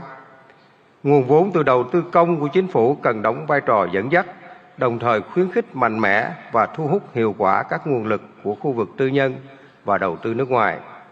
Trong hợp tác quốc tế, cần đưa các lĩnh vực này thành nội dung hợp tác chủ đạo và ưu tiên dành nhiều nguồn lực hơn nữa để hiện thực hóa.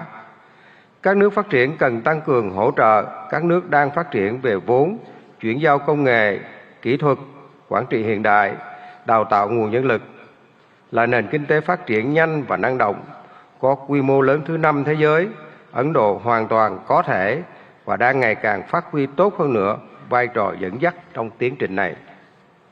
Thưa tất cả quý vị, thời gian qua, quan hệ hữu nghị truyền thống và đối tác chiến lược toàn diện giữa Việt Nam và Ấn Độ không ngừng phát triển trên các lĩnh vực. Việt Nam trân trọng cảm ơn và đánh giá cao sự hỗ trợ hiệu quả của Ấn Độ trong đào tạo nguồn nhân lực, phát triển khoa học công nghệ, chuyển đổi năng lượng, chuyển đổi số. Trong thời gian tới, chúng tôi mong muốn đẩy mạnh hơn nữa hợp tác với Ấn Độ nói chung và bang Gujarat nói riêng, nhất là trong các lĩnh vực có thế mạnh của Ấn Độ và phù hợp với ưu tiên phát triển của Việt Nam. Trong đó, nhiều lĩnh vực sẽ được trao đổi tại hội nghị lần này. Là bạn, là đối tác tin cậy và là thành viên tích cực, có trách nhiệm trong cộng đồng quốc tế, Việt Nam luôn hoan nghênh và sẵn sàng tạo mọi điều kiện thuận lợi nhất để các doanh nghiệp Ấn Độ đầu tư kinh doanh lâu dài ở Việt Nam. Chúng tôi tin tưởng rằng hợp tác tốt đẹp giữa Việt Nam và Ấn Độ không chỉ mang lại lợi ích cho cộng đồng doanh nghiệp và nhân dân hai nước, mà còn đóng góp tích cực cho hòa bình, hợp tác và phát triển thịnh vượng, bền vững ở khu vực và trên thế giới. Xin chúc Ngài Thủ tướng Modi, các vị lãnh đạo và toàn thể quý vị sức khỏe và hạnh phúc. Chúc hội nghị của chúng ta thành công tốt đẹp. Xin trân trọng cảm ơn.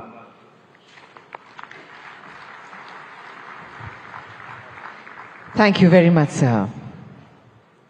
We now honored to invite His Excellency Mr. Petr Fiala, Honorable Prime Minister, Czech Republic, for his address.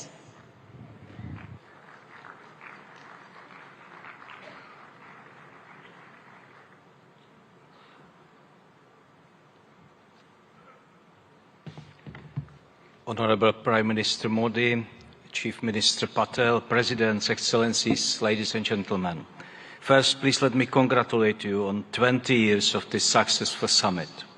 I'm excited to see Gujarat's impressive economic growth and to feel the energy of the largest democracy in the world. Thank you, Chief Minister Patel, for your kind hospitality. It is a real pleasure to be here. Ladies and gentlemen, the topic of this summit is Gateway to the Future. It is a big inspiration. We are at a special point and can choose our future. It is a time of dramatic risks, but also of great chances, because the problems of today are very complex. It is not wise to concentrate on only one strategy. I think the humanity needs to work with three main priorities, three keys to unlock the gateway. The first key is innovation and new technologies. The second key is advanced industry. And the third key is applied research, which benefits the public, like in health and medicine. Please let me tell you about the position of the Czech Republic. The first key is innovation and new technologies. My country is quickly moving to a higher value economy. We are changing our education system, and we want stronger accent on STEM subjects. We also support innovation and partnership between universities, research institutions and private sector. Maybe you know some innovative Czech brands. For example, the software security company Avast or the online ticketing global player Kiwi. My government is mainly interested in long-term strategic investment. This includes AI research, electromobility, and especially semiconductors. They are key for high-tech industries today, from cars to mobile phones. We also pay close attention to innovation in the energy sector. Unlike many European countries, we believe in the future of nuclear power. We have 50 years of expertise in nuclear power. Our top interest is development of small modular reactors. On this way, we want to work with leading global makers. It is also a chance to improve our Czech-Indian capacities in nuclear energy research. We are very serious about innovation in renewable energy and green digital technologies. The goal is to have reliable, efficient and sustainable energy. This is about clean environment, and the potential for Czech-Indian collaboration is great, not only in energy, but also in wastewater treatment or in sustainable agriculture. The second key to our future is advanced industry. My country is a great exporter of high-quality industrial goods. I am sure that you know some of the traditional Czech brands, Bata, Škoda, Tatra, or Java are well established in India. Our companies are leaders in land transport. Škoda Auto produces cars here and has a new logistics center in Pune. It can be active and make India e-mobility hub of tomorrow. We also have great railway cars makers. Czech companies build wheel sets here in India. And we offer solutions for cities, trams, hydrogen buses, or smart transport systems. We have many advanced companies in space industry. It is very strong in the Czech Republic. Their products are parts of rockets and satellites from the European Space Agency and others. Our aerospace and defense industry is always ready to help our friends in India.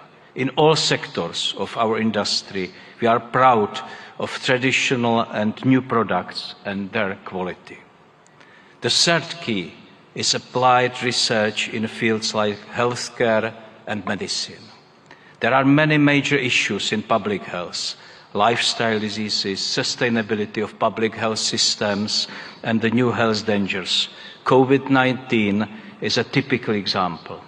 It shows us the benefits of international cooperation, sharing results and experience, and fighting the virus faster than ever before. It also shows us the need to be prepared for other new dangers. In health and medical science, fast innovation can bring big benefits to people. Its importance will only increase. There are many bad demographic and lifestyle trends in the world today. And health and medical research is also a very important driver of future economic growth. I am very pleased that Czech Republic and Indian universities cooperate successfully in this area. Tomorrow I will visit the NIMS University in Jaipur. It has a strong focus on medical research and training of health professionals. It is an institution which applies experience of top Czech and Indian experts. Ladies and gentlemen, I briefly presented three areas, three keys which can unlock the gate to our future. With them, we have a chance for a sustainable future. It offers a better life for humanity. All of them are connected to science, technology, and innovation. This is intentional. I believe that knowledge is the most important factor for growth, well-being, and happiness. I am very happy that the partnership between India and the Czech Republic is based on this vision. We show this today together with Prime Minister Modi by endorsing our strategic partnership on innovation. The partnership covers many areas, including science, new technologies, energy, healthcare, or infrastructure. There is great potential in this joint statement. India and Czechia understand the role of innovation in solving the challenges of today. Our countries believe that the economy of the future will depend on deep cooperation. This gives me great hope that our partnership will bring concrete results for our peoples. Ladies and gentlemen, the future can bring many new problems, but we already know how to be prepared by focusing on skills and innovations and by working with trusted partners. I wish you a successful discussion and thank you.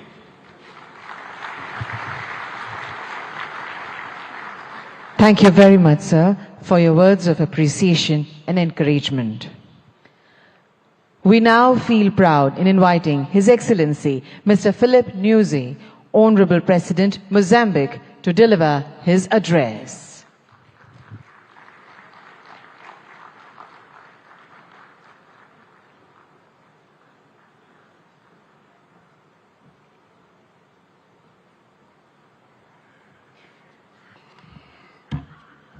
Muito obrigado.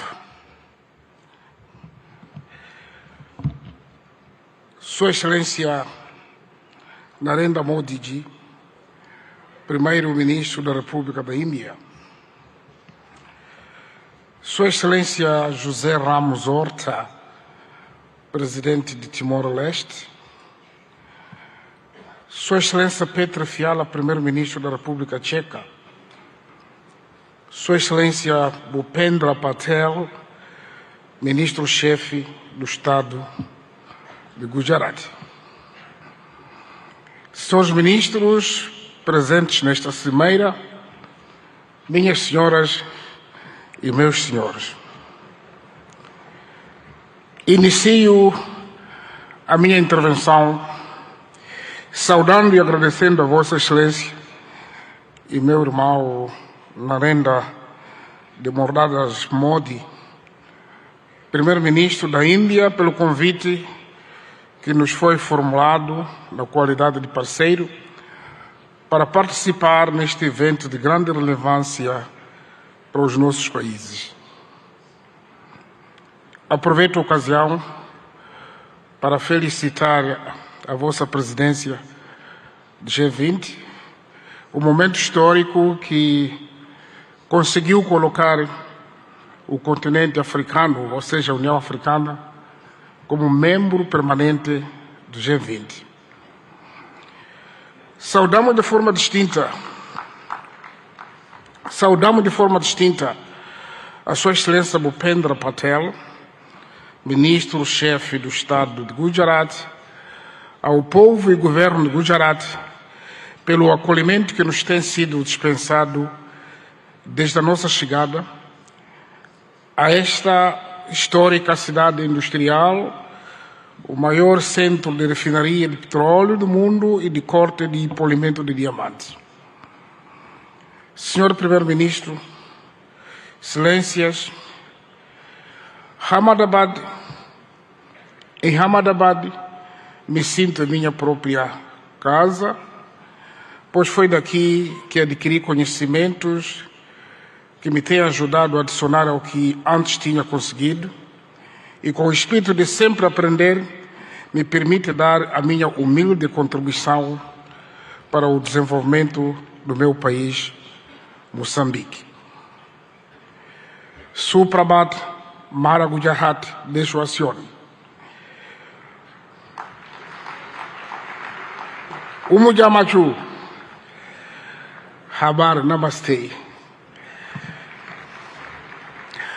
A República de Moçambique participa neste fórum singular de Gujarat com o objetivo de aprender e partilhar a experiência a nível estatal, empresarial, da sociedade civil e da academia, conforme está estruturado no evento.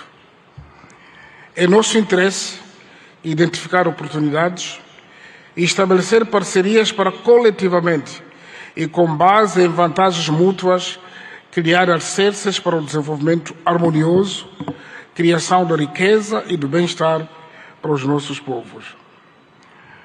A República da Índia e o Estado de Gujarat, em particular, oferecem a muitos países em desenvolvimento a oportunidade de partilhar a experiência de resiliência e de superação perante obstáculos ao desenvolvimento.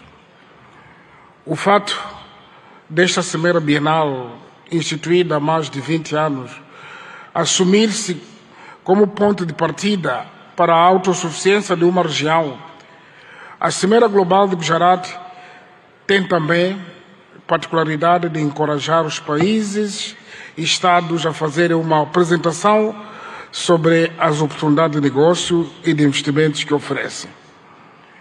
O nosso interesse em aprender da experiência de Gujarat é ainda maior porque acreditamos na estratégia de desenvolvimento baseada na autossuficiência, ou seja, na produção e transformação interna de recursos ao nosso dispor, destinada a autoconsumo e exportação. Por outro lado, os momentos temáticos agendados nesta edição da Cimeira Global de Gujarat abrangem áreas importantes para o fortalecimento da nossa cooperação bilateral. Destacamos a promoção da feira comercial, os temas sobre a transição para a economia verde no âmbito do desenvolvimento econômico sustentável, tecnologia e inovação como motores de crescimento econômico e a questão do financiamento de infraestruturas sustentáveis. Excelências, Moçambique é um país com potencialidades econômicas ainda por explorar. Pois vejamos, possui terras aráveis e rios abundantes, condições propícias para a prática da agricultura industrial, pecuária e pesca. Mantém enormes reservas para o desenvolvimento da indústria extrativa e transformadora. O país dispõe ainda de grandes reservas de areias pesadas, para além de outros minérios de elevado valor comercial, como tais diamantes, pedras preciosas, cobre, ferro, grafite. Aliás, falando do grafite, o CEO da Suzuki falou da produção de baterias. Imediatamente eu convido para produzir em Moçambique, porque grafite está em abundância. Mas também Moçambique possui carvão mineral e já estamos a exportar para este país em grandes quantidades. Isso só para citar alguns exemplos. O nosso país é também conhecido como detentor de enormes potenciais energéticos, energia hídrica, eólica e solar, e estamos agora a projetar a construção de uma grande barragem hidroelétrica para mais de 1.500 megawatts. Esperamos que pode haver interesse de participar conosco ainda.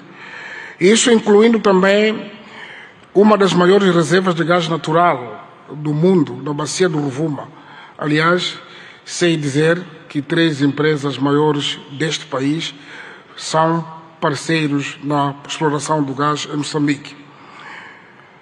Moçambique oferece igualmente oportunidades para o desenvolvimento de todo tipo de turismo, incluindo o ecoturismo. O nosso país, por ser banhado pelo nosso oceano comum, que é o Oceano Índico, permite que o canal de Moçambique seja a rota comercial estratégica de muitos países, incluindo os países de Interland da África Austral, cujo acesso ao mar é através de Moçambique. Também desfilou neste pódio o CEO do DP World. Ele pode ser testemunho porque já estão a operar nos portos moçambicanos. Portanto, investir em Moçambique é também tirar benefício das oportunidades econômicas que a sub-região da África Austral, isto é, dos países da SADC, oferece com um mercado de mais de 250 milhões de habitantes. A legislação sobre investimentos em Moçambique oferece um pacote de investimentos de incentivos aos investidores que decidam apostar no país para a produção de bens e serviços que criam oportunidades de emprego para os jovens moçambicanos e concorram para o acréscimo de valor, industrialização e modernização da economia. Neste contexto, para fortalecer a cooperação internacional, através da criação de parcerias produtivas, conducentes a uma rápida aceleração do crescimento econômico global e melhoria das condições de vida das nossas populações, convido mulheres, homens de negócios indianos e de todas as outras partes do mundo aqui presentes a investir em Moçambique numa base de ganhos mútuos. O governo de Moçambique tudo faz e fará de modo a assegurar uma parceria econômica em que todos saiamos a ganhar e juntos contribuamos para um mundo próspero para nós e para as futuras gerações. Termino afirmando que a meta coletiva ficou patente, que é melhorar as condições de vida da humanidade, num ambiente de paz, cooperação, solidariedade e de sustentabilidade em que se respeite e se preserve o planeta Terra, a nossa casa comum. Fazemos votos que desta semeira brotem negócios viáveis em benefício dos nossos países e povos. A todos desejamos melhores venturas e muitos sucessos na criação do progresso e bem-estar comum. Obrigado, parabéns, Primeiro-Ministro Modi. Thank you so much, sir, for your words of praise and your insights on shared journey of development. We would now with pleasure invite His Excellency, Mr. José Ramos Mirta, Honorable President Timor-Leste, to deliver his significant address.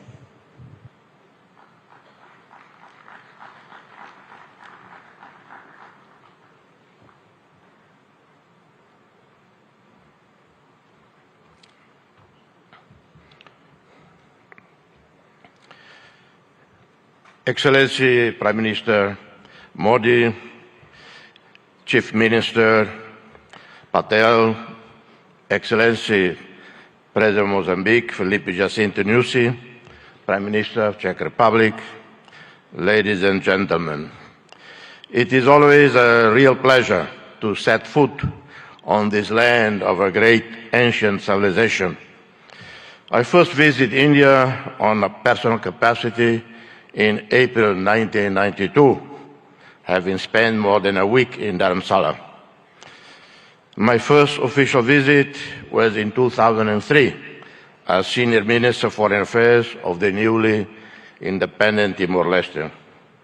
I visited again India in 2013, 2014, 2015 in different capacities. In my previous position as Senior Minister of Foreign Affairs, I wholeheartedly supported India's meritful right to be a permanent member of the UN Security Council.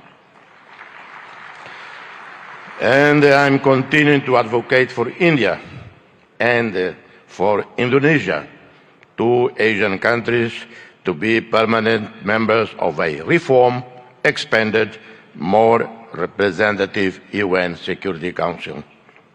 As chair of, in 2014-15, of the high-level independent panel on UN peace operations, I visited Delhi for extensive consultation with leaders, including senior military officers. I worked closely with the Permanent Mission of India to the UN in New York as we produce a 100-page report and recommendations on how the UN should anticipate, respond more timely and effectively to the new emerging security challenges. This is my relationship with India. My sincere appreciation for the invitation to address this prestigious international forum, my gratitude to a great visionary, transformative leader, Prime Minister Narendra Modi, who conceived the 10th Vibrant Gujarat Global Summit in 2003. Gratitude for the warm reception extended to me and members of my delegation. This forum, now renowned globally, has been a catalyst for business networking, knowledge sharing, strategic partnerships, inclusive growth, and sustainable development. The state of Gujarat, driven by an inherent entrepreneurial spirit, has emerged as an industrial leader and a favored destination for investment. Timor-Leste, for its part, represents an oasis of peace, tolerance, and stability, where fundamental rights and freedoms are strictly safeguarded. The International Media Watch, called Reporters Without Borders, based in Brussels, rates Timor-Leste number 10 globally in media freedom out of 193 countries. Timor-Leste stands out with a business environment conducive to investments, having consolidated global presence as an active member of the United Nations, the Community of Portuguese-speaking countries, CPLP, a pioneer, founder of the G7 plus fragile states, leader and spokesperson in climate change within LDCs and SEEDs. We are progressing our membership process with WTO, which should happen probably in February, hoping to formally exceed by March this year. Formal ASEAN membership should occur in 2025. We are committed to creating a favorable business environment with legislation in line with international best practices, protecting foreign investments, eliminating double taxation, open PPPs, BOTs, and any other mutually beneficial modality consistent with the priorities outlined in our National Strategic Development Plan. We have a sovereign wealth fund with significant investments in U.S. Treasury bonds and other developed market bonds, and have invested significantly in equities with internationally with more than 1,000 portfolios, with annual returns of over 8%. We have zero debt to commercial banks. Our debt to regional or multilateral lending institutions is 13% of our GDP.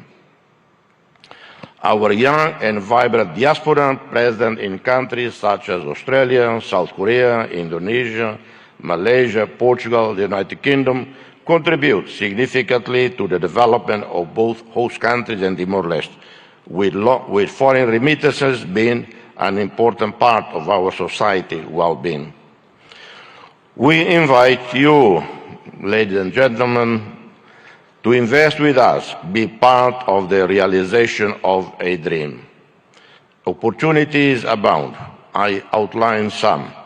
In the tourism sector, almost the entire northern coast of Timor-Leste, plus Atauro and Jaco Islands, teem with the richest biodiversity in the world.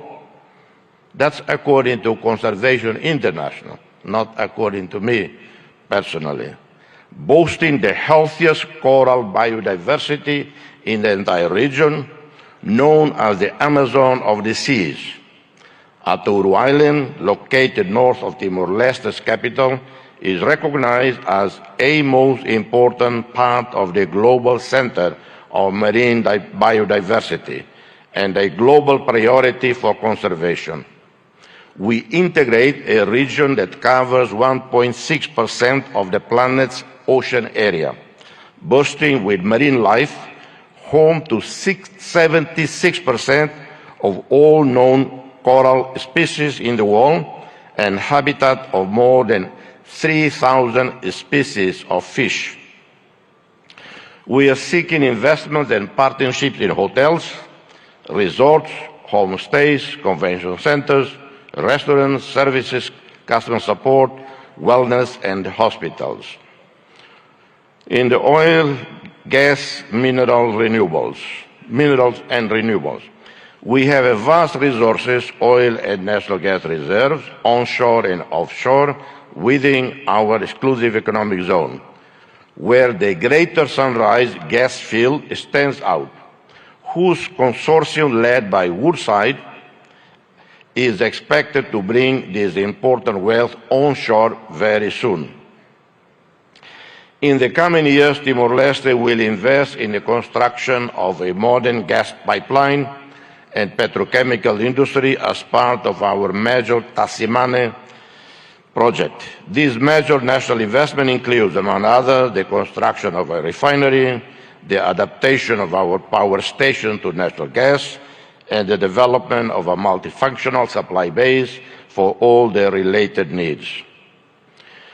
We also have large reserves of other minerals, huge marble structures, limestone, as you know, a key resource for the development of cement industries and other construction products, capable of feeding the domestic market and supplying growing foreign demand.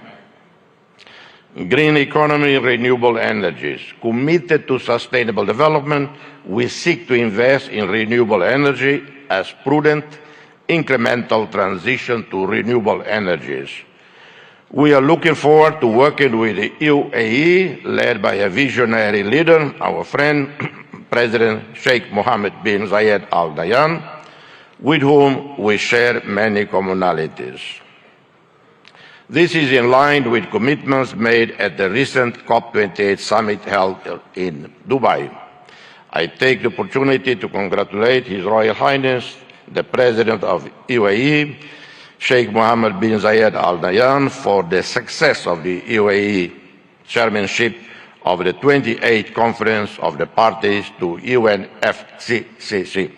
We have a great potential for developing solar and wind energy production fields, and some projects are underway with the support of the Asia Development Bank, namely in the municipality of Manatutu, where an initial investment of US $120 million is expected to produce in 25 years overall return above US $300 million. We seek to develop hydroelectrics with the construction of dams and mini hydroelectric plants, that can take advantage of the mountainous terrain and rainy season, guaranteeing access to clean energy and reserve water for irrigation and urban supply.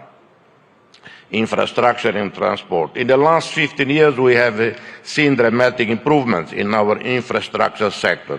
National roads, electricity now covering 96.1% of the country, one state-of-the-art port, the Port of Tiber Bay, operating since 2022 with a total investment of $280 million.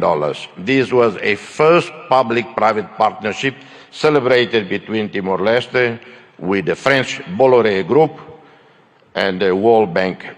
One of the best projects in this sector, it is capable of transforming this port into a hub for connecting people and goods at regional level.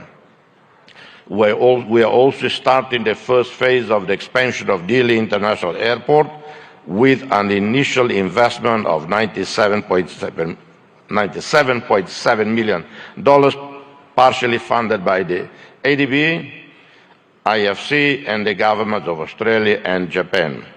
This includes expanding the runway, building a modern terminal. This links up to a wider program facilitating air services with other national and regional airports, combined with aircraft maintenance network capable of transforming Timor-Leste into a hub for air connectivity and services. In connectivity, we are looking forward to the arrival onshore in Dili in 2024, 9 months from now, of a submarine cable from Port Hedland, Australia, a project funded by the Australian government. Health. The development of the national health system with improvement and modernization of our primary, secondary, tertiary healthcare network go hand in hand with investments planned in tourism, infrastructure, in different economic activities, responding to the needs of our national and foreign customers. We are looking at building new, modern, well-equipped hospitals. In 2002, we had 20 medical doctors for roughly 900,000 people. In 2024, we have over 1,200 medical doctors for 1,400,000 people. Our ASEAN roadmap and accession anticipates the construction of suitable infrastructure to host international summits, such as airports, communication facilities, five-star hotels, convention centers, modern health and hospital services. Agriculture, fisheries, and forestry. Timor-Leste has great potential for agricultural development. Traditional crops such as rice, coffee, maize, cassava, cocoa, vanilla. We have one of the best, or I would say the best coffees in the world. I apologize to any coffee producing country here, but I think we are rated the best in the world. And the Prime Minister, I suggest Indians should drink more coffee. That would help selling our coffee. We plan to develop projects that can respond to the needs of domestic consumers, enhance food security and self-sufficiency in order to reduce excessive dependence on imported food. We will invest more in the production, processing, distribution, and export of meat, fish, and seafood, milk, and dairy products with added value that may contribute to reducing malnutrition and poverty. Investments can also be in the reforestation of areas at risk of natural disasters, planting traditional species such as sandalwood, or those with great commercial potential such as mahogany. Inspired by India, we seek technologically sustainable growth, promoting innovation and digital economy. India has highly trained and specialized human resources in the new technology sector, taking advantage of the different telecommunications infrastructures. You have also been successful in developing highly profitable digital economy projects that benefit the entire production value chain. You have linked producers, distributors, retailers, and consumers on the one hand, and promoting increasingly innovative, creative, competitive products through digital platforms and social online networks on the other. Prime Minister, Dear friend, we eagerly anticipate the inauguration of the Embassy of Democratic Republic of Timor-Leste in Delhi soon, this year. Simultaneously, we await with great anticipation the opening of the Embassy of India in Delhi, thereby solidifying the visionary concept put forth by Your Excellency Prime Minister Modi, a call to forge a Delhi axis of progress and development. The problem with Delhi is sometimes people intend to come to Delhi. Instead, they end up in Delhi. And it happened many times. This axis of progress is set to build upon the robust foundations laid by our shared bilateral and multilateral cooperation.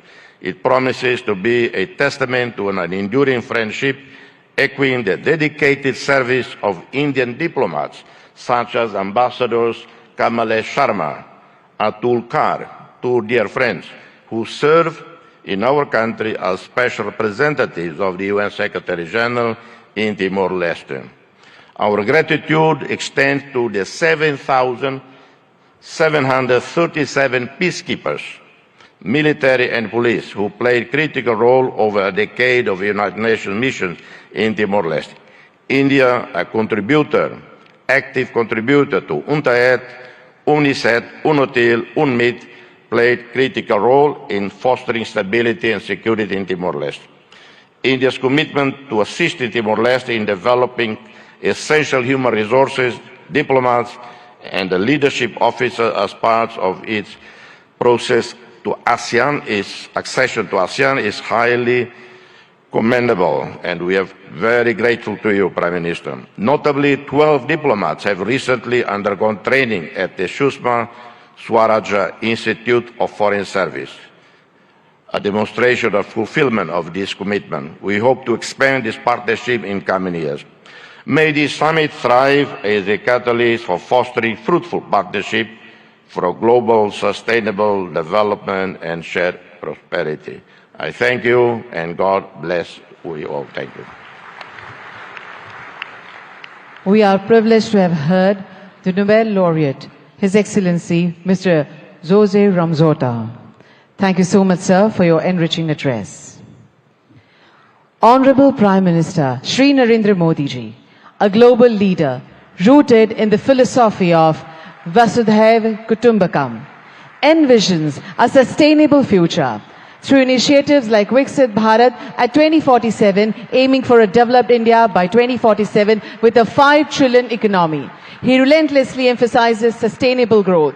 Hailing from Vibrant Gujarat, Modi ji's leadership reflects its ethos of entrepreneurship and progress, showcasing Gujarat as a model for development. His global outlook aligns with a vision for an inclusive and prosperous future inspired by Gujarat's cultural richness and economic vibrancy. स्वयं की ज्योति से चमकेगा वो तो हीरा लाल है, स्वयं मस्तक पर जिसके दामोदर का हाथ है. Ladies and gentlemen, please join your hands together to welcome the one and only Honorable Prime Minister of India, Shri Narendra Modi ji.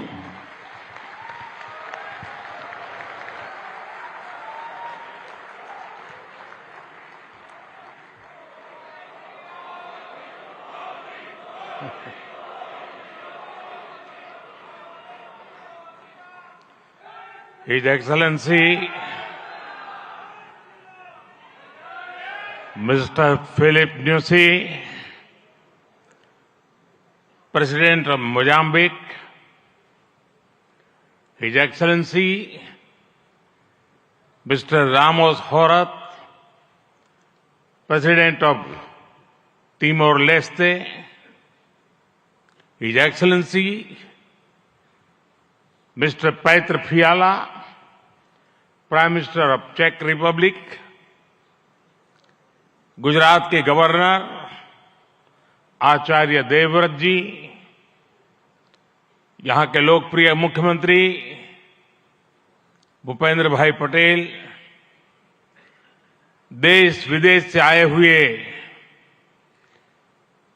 सभी विशेष अतिथि, अन्य महानुभाव, देवी और सज्जनों, आप सभी को 2024 की अनेक अनेक शुभकामनाएं।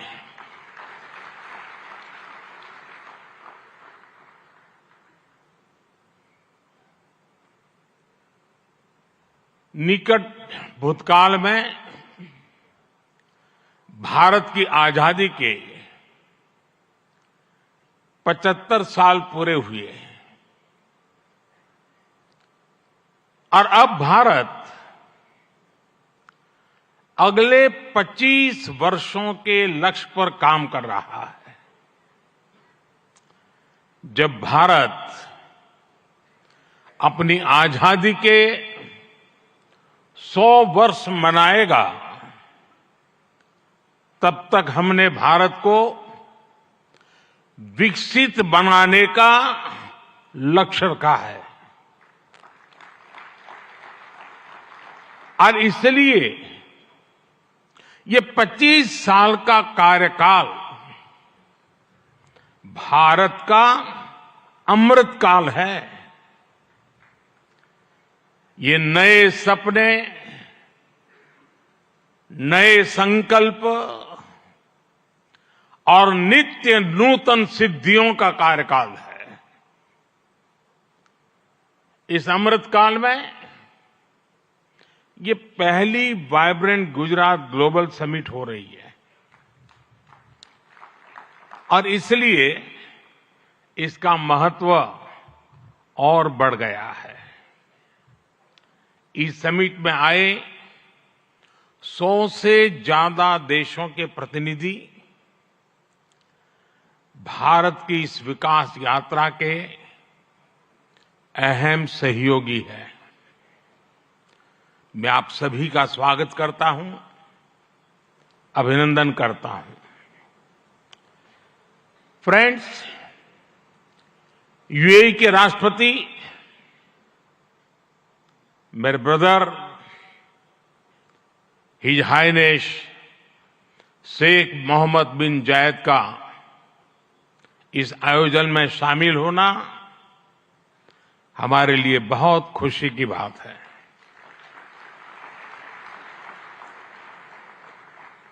वाइब्रेंट गुजरात में इस समिट में उनका यहां चीफ गेस्ट के तौर पर उपस्थित होना भारत और यूएई के दिनों दिन मजबूत होते आत्मीय संबंधों का प्रतीक है।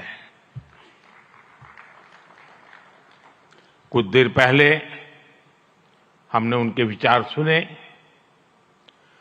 भारत को लेकर उनका विश्वास,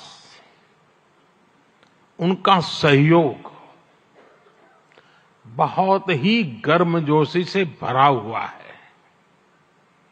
जैसा उन्होंने कहा, vibrant Gujarat summit economic development और इन्वेस्टमेंट से जुड़ी जानकारियों और अनुभव साझा करने का ग्लोबल प्लेटफॉर्म बन गई है।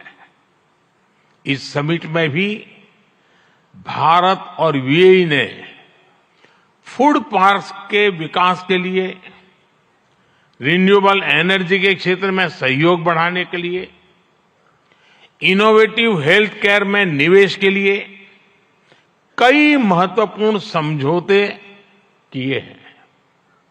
भारत के पोर्ट इंफ्रास्ट्रक्चर में यूएई की कंपनियों द्वारा कई बिलियन डॉलर के नए निवेश पर सहमति बनी है। यूएई के सॉवरेन वेल्थ फंड द्वारा गिफ्ट सिटी में ऑपरेशन शुरू किए जाएंगे। ट्रांसवर्ल्ड कंपनी यहां एयरक्राफ्ट और शिप लीजिंग एक्टिविटीज भी शुरू करने जा रही है।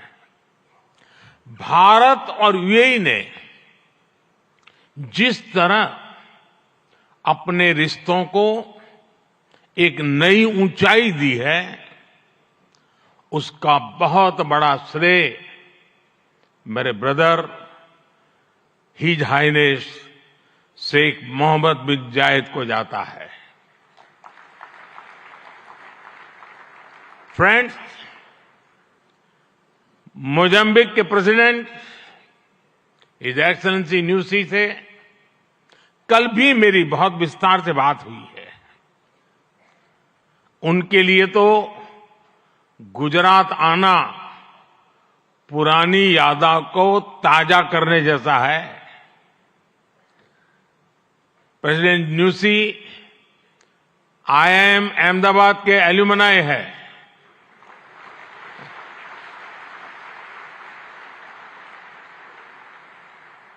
भारत के लिए गर्व की बात है कि हमारी G20 प्रेसिडेंसी में अफ्रीकन यूनियन को स्थायी सदस्यता मिली। प्रेसिडेंट न्यूसी की भारत यात्रा से हमारे संबंधों को तो बल मिला ही है, भारत अफ्रीका के बीच घनिष्ठता और बढ़ी है।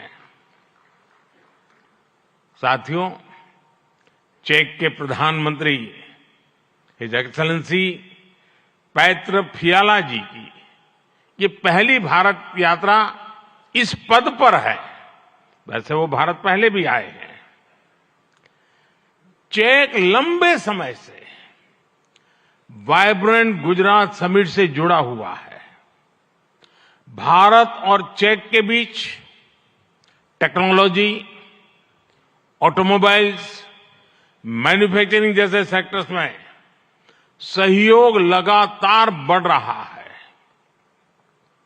हिज एक्सेलेंसी पैत्र फियाला, मुझे विश्वास है आपकी इस यात्रा से दोनों देशों के संबंध और मजबूत होंगे। हमारे यहां कहा जाता है अतिथि देवो भव, और प्रधानमंत्री के रूप में आपकी तो ये पहली भारत विजिट है। उम्मीद है आप बहुत शानदार यादें लेकर यहां से जाएंगे। फ्रेंड्स, नोबेल लॉरिएट और तिमोर लेस्ते के राष्ट्रपति हिज एक्सेलेंसी रामोस होर्ता का भी मैं भारत में स्वागत करता हूं। हिज एक्सेलेंसी रामोस होर्ता का गांधीनगर आना और विशेष है। आपने महात्मा गांधी के नॉन वायलेंस के सिद्धांत को अपने देश के स्वातंत्र संग्राम से जोड़ा है। आसियान और इंडो पैसिफिक क्षेत्र में तिमोर लेस्ते के साथ हमारा सहयोग बहुत अहम है।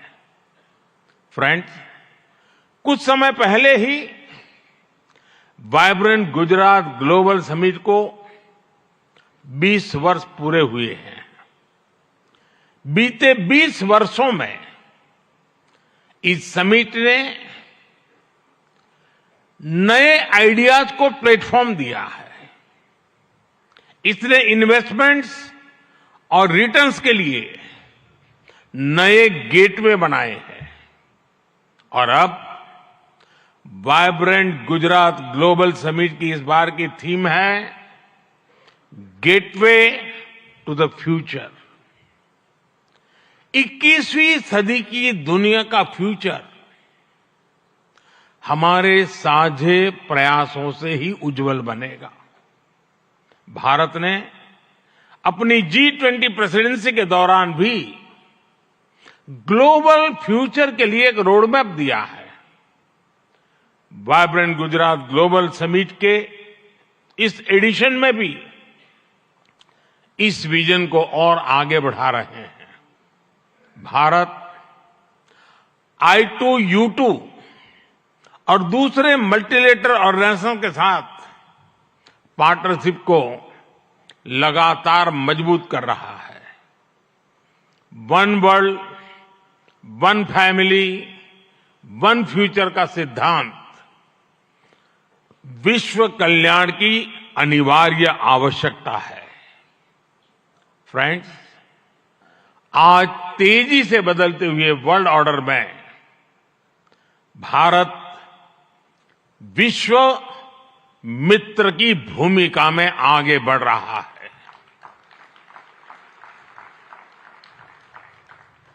आज भारत ने विश्व को ये भरोसा दिया है कि हम साझा लक्ष्य तय कर सकते हैं, अपने लक्ष्य प्राप्त कर सकते हैं। विश्व कल्याण के लिए भारत की प्रतिबद्धता, भारत की निष्ठा, भारत के प्रयास और भारत का परिश्रम आज की दुनिया को ज्यादा सुरक्षित और समृद्ध बना रहा है। The world looks at India as an important pillar of stability, a friend who can be trusted, a partner who believes in people-centric development, a voice that believes in global good, a voice of the global south, an engine of growth in the global economy, a technology hub for finding solutions, a powerhouse of talented youth, and a democracy that delivers. Friends, Bharat के 1.4 billion लोगों की priorities और aspirations, human centric development पर उनकी आस्था, inclusivity और equality का हमारा commitment, विश्व समृद्धि और विश्व के विकास का बहुत बड़ा आधार है। आज भारत दुनिया की 5th लार्जेस्ट इकोनॉमी है। 10 साल पहले भारत 11th पर था। आज दुनिया की हर प्रमुख रेटिंग एजेंसी का अनुमान है कि भारत अगले कुछ वर्षों में दुनिया की टॉप 3 इकोनॉमी में जाएगा।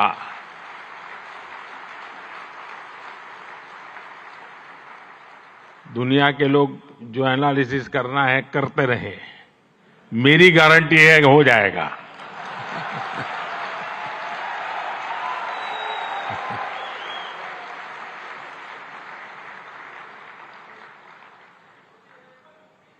एक ऐसे समय में जब विश्व अनेक अनिश्चितताओं से घिरा हुआ है, तब भारत दुनिया में विश्व की एक नई किरण बनकर के उभरा है।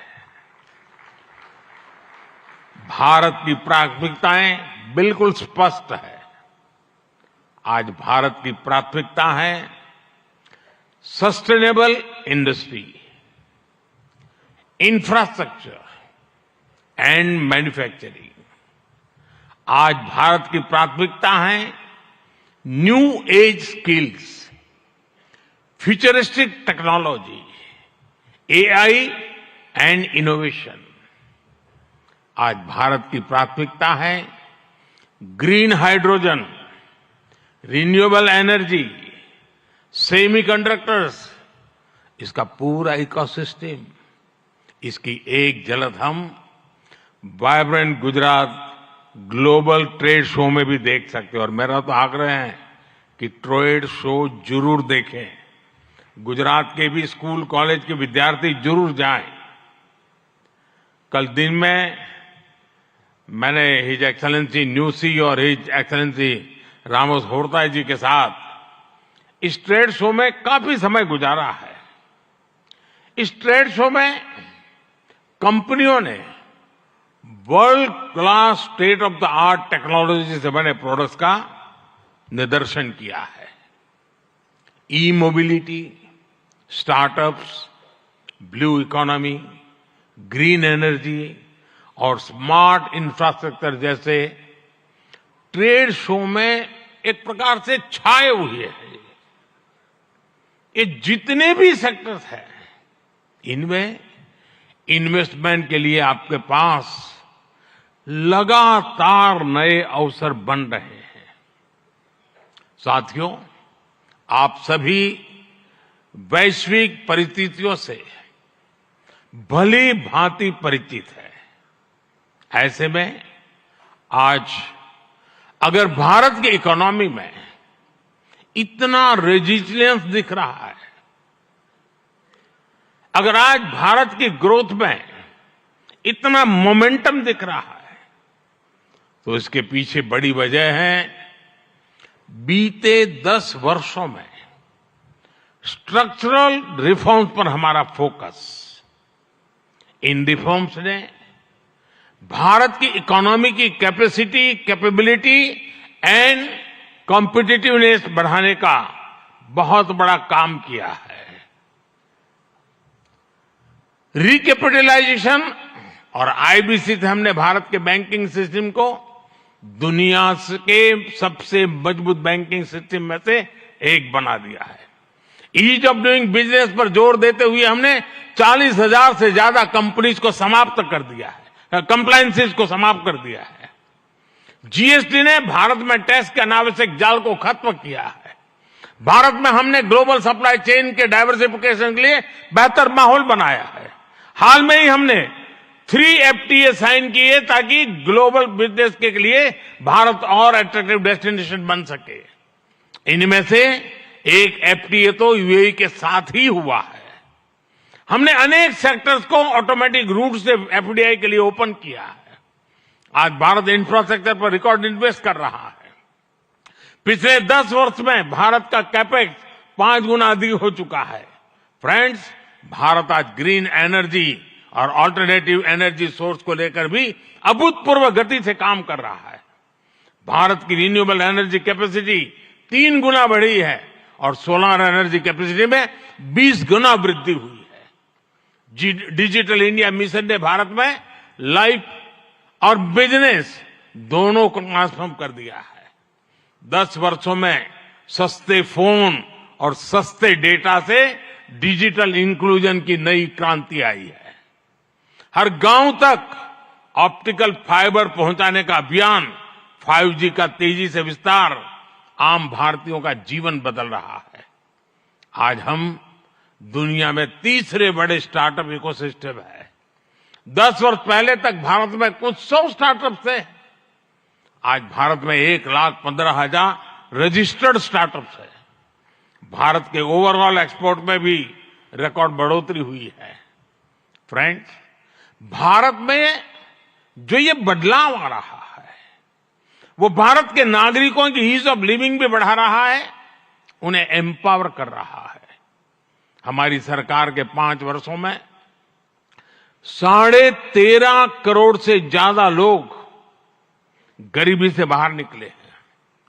भारत में मिडिल क्लास की एवरेज इनकम लगातार बढ़ रही है। भारत में फीमेल वर्कफोर्स के पार्टिसिपेशन में भी रिकॉर्ड वृद्धि हुई है।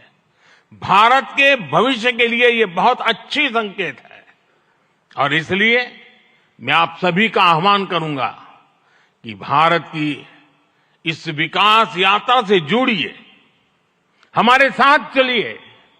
साथियों, लॉजिस्टिक्स को लेकर ईज ऑफ ट्रांसपोर्टेशन के लिए भी भारत में आधुनिक पॉलिसीज पर काम हो रहा है।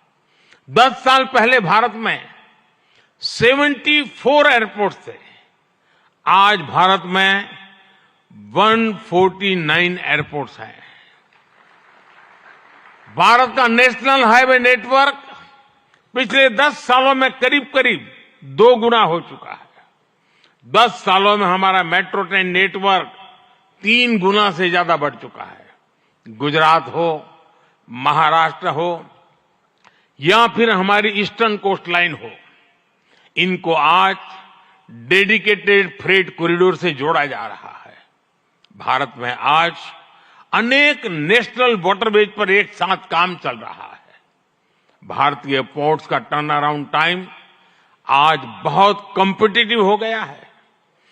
G20 के दौरान जिस India middle east Europe economic corridor की घोषणा हुई है, वो भी आप सभी इन्वेस्टर्स के लिए बहुत बड़ी बिजनेस अपॉर्चुनिटी है। फ्रेंड्स, भारत के कोने कोने में आपके लिए नई संभावनाएं हैं। वाइब्रेंट गुजरात समिट इसके लिए भी एक गेटवे की तरह है, गेटवे टू द फ्यूचर। और आप भारत में सिर्फ इन्वेस्टमेंट ही नहीं कर रहे, बल्कि यंग क्रिएटर्स और कंज्यूमर्स की एक नई जनरेशन को भी शेप कर रहे हैं। भारत के एस्पिरेशन से भरी यंग जनरेशन के साथ आपकी पार्टनरशिप को वो रिजल्ट लाकर दिखा सकती है जिसकी आपने कभी कल्पना भी नहीं की होगी। और इसी विश्वास के साथ एक बार फिर आप सभी का वाइब्रेंट गुजरात समिट से जुड़ने के लिए मैं हृदय से बहुत बहुत आभार व्यक्त करता हूं। और मैं आपको विश्वास दिलाना चाहता हूं कि आपके सपने ये मोदी का संकल्प है।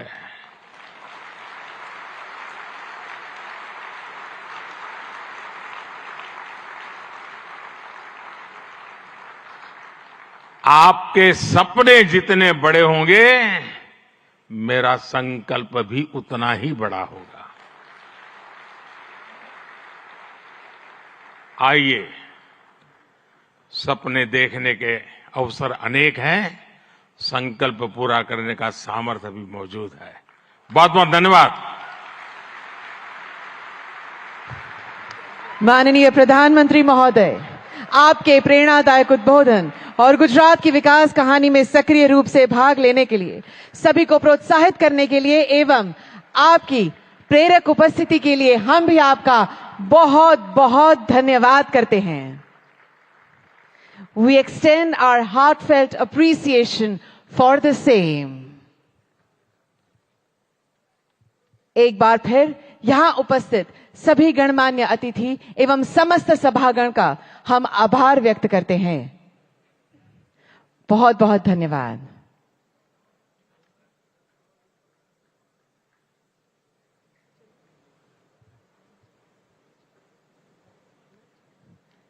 Thank you very much, Honorable Prime Minister, sir. We also extend our heartfelt thanks to His Excellency Sheikh Mohammed bin Zayed Al Nahyan, His Excellency Mr. Jose Ramzorta, His Excellency Mr. Philip Newsey, His Excellency Mr. Petre Fiala, and Devvrat जी, यहाँ के लोकप्रिय मुख्यमंत्री भूपेंद्र भाई पटेल, देश विदेश से आए हुए सभी विशेष अतिथि, अन्य महानुभाव, देवी और सज्जनों, आप सभी को 2024 की अनेक अनेक शुभकामनाएं।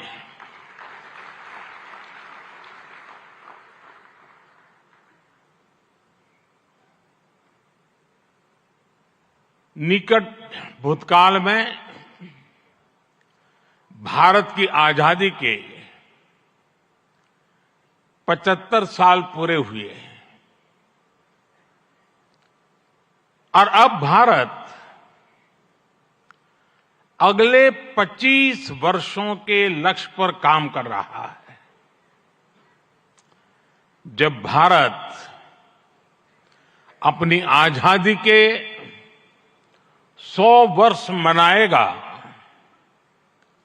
तब तक हमने भारत को विकसित बनाने का लक्ष्य रखा है।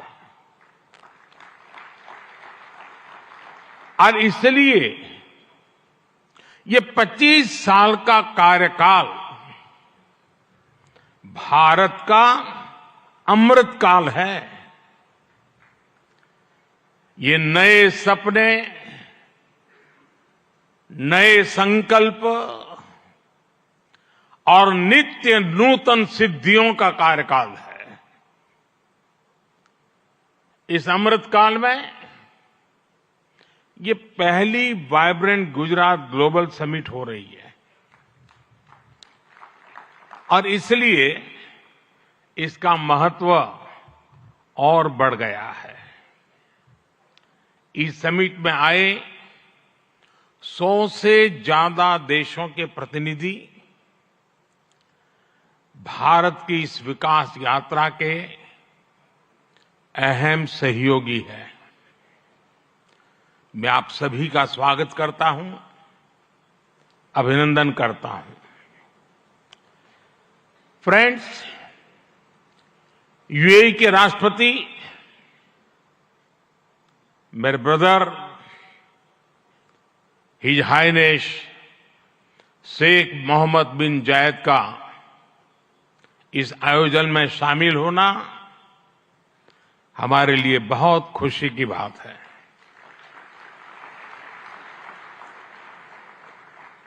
वाइब्रेंट गुजरात में इस समिट में उनका यहां चीफ गेस्ट के तौर पर उपस्थित होना भारत और यूएई के दिनों दिन मजबूत होते आत्मीय संबंधों का प्रतीक है। कुछ देर पहले हमने उनके विचार सुने। भारत को लेकर उनका विश्वास, उनका सहयोग बहुत ही गर्मजोशी से भरा हुआ है। जैसा उन्होंने कहा, vibrant Gujarat summit economic development और इन्वेस्टमेंट से जुड़ी जानकारियों और अनुभव साझा करने का ग्लोबल प्लेटफॉर्म बन गई है। इस समिट में भी भारत और यूएई ने फूड पार्क्स के विकास के लिए, रिन्यूएबल एनर्जी के क्षेत्र में सहयोग बढ़ाने के लिए, इनोवेटिव हेल्थ केयर में निवेश के लिए कई महत्वपूर्ण समझौते किए हैं। भारत के पोर्ट इंफ्रास्ट्रक्चर में यूएई की कंपनियों द्वारा कई बिलियन डॉलर के नए निवेश पर सहमति बनी है। यूएई के सॉवरेन वेल्थ फंड द्वारा गिफ्ट सिटी में ऑपरेशन शुरू किए जाएंगे। ट्रांसवर्ल्ड कंपनी यहां एयरक्राफ्ट और शिप लीजिंग एक्टिविटीज भी शुरू करने जा रही है। भारत और यूएई ने जिस तरह अपने रिश्तों को एक नई ऊंचाई दी है, उसका बहुत बड़ा श्रेय मेरे brother His Highness Sheikh Mohamed bin Zayed को जाता है। फ्रेंड्स, मोजाम्बिक के प्रेसिडेंट हिज एक्सेलेंसी न्यूसी से कल भी मेरी बहुत विस्तार से बात हुई है। उनके लिए तो गुजरात आना पुरानी यादों को ताजा करने जैसा है। प्रेसिडेंट न्यूसी आईआईएम अहमदाबाद के एल्यूमनाई है।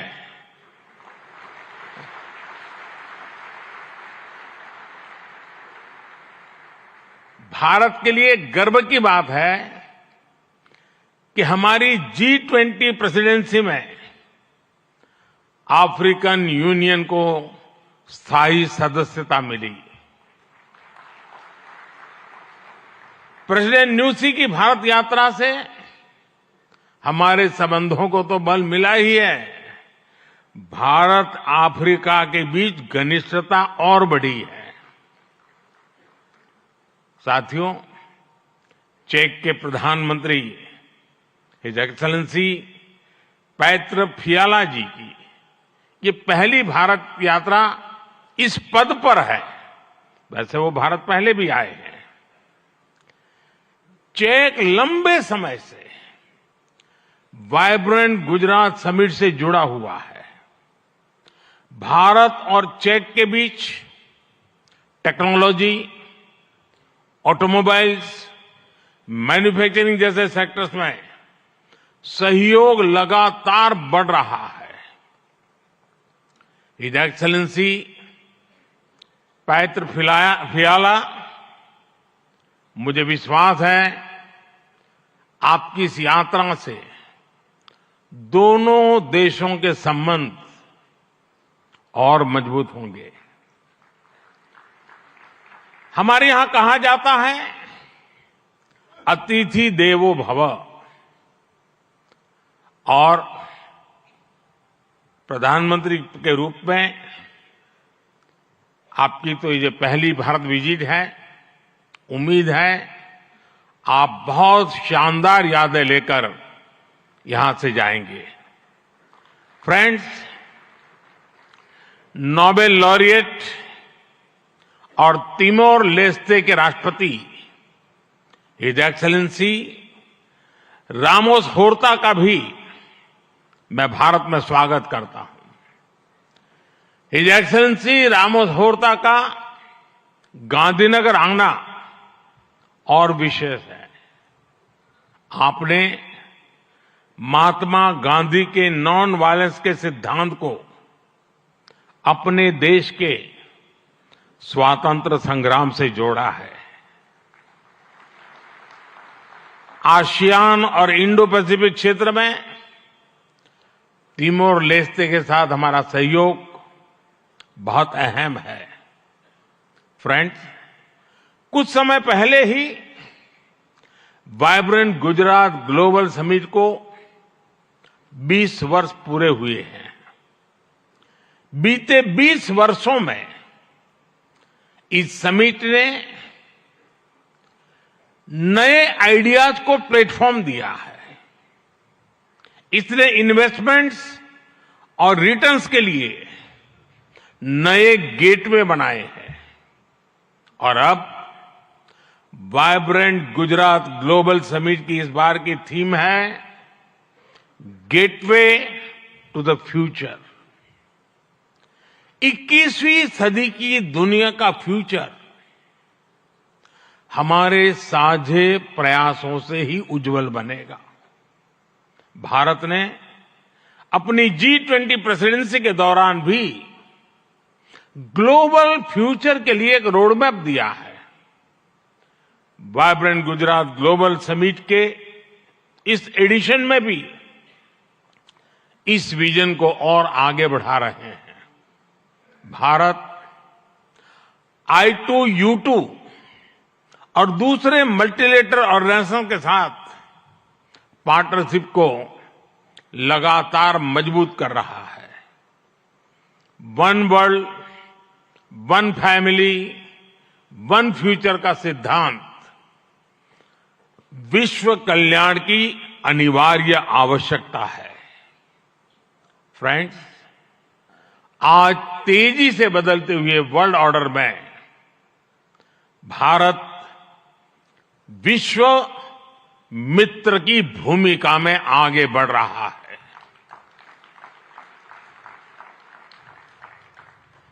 आज भारत ने विश्व को ये भरोसा दिया है कि हम साझा लक्ष्य तय कर सकते हैं, अपने लक्ष्य प्राप्त कर सकते हैं। विश्व कल्याण के लिए भारत की प्रतिबद्धता, भारत की निष्ठा, भारत के प्रयास और भारत का परिश्रम आज की दुनिया को ज्यादा सुरक्षित और समृद्ध बना रहा है। The world looks at India as an important pillar of stability, a friend who can be trusted, a partner who believes in people-centric development, a voice that believes in global good, a voice of the global south, an engine of growth in the global economy, a technology hub for finding solutions, a powerhouse of talented youth, and a democracy that delivers. Friends, Bharat के 1.4 billion लोगों की priorities और aspirations, human centric development पर उनकी आस्था, inclusivity और equality का हमारा commitment, विश्व समृद्धि और विश्व के विकास का बहुत बड़ा आधार है। आज भारत दुनिया की 5th लार्जेस्ट इकोनॉमी है। 10 साल पहले भारत 11th पर था। आज दुनिया की हर प्रमुख रेटिंग एजेंसी का अनुमान है कि भारत अगले कुछ वर्षों में दुनिया की टॉप 3 इकोनॉमी में जाएगा।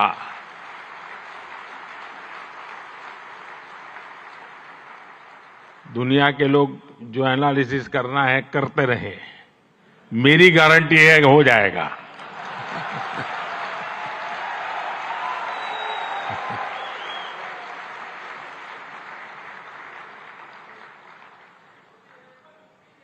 एक ऐसे समय में जब विश्व अनेक अनिश्चितताओं से घिरा हुआ है, तब भारत दुनिया में विश्व की एक नई किरण बनकर के उभरा है। भारत की प्राथमिकताएं बिल्कुल स्पष्ट है।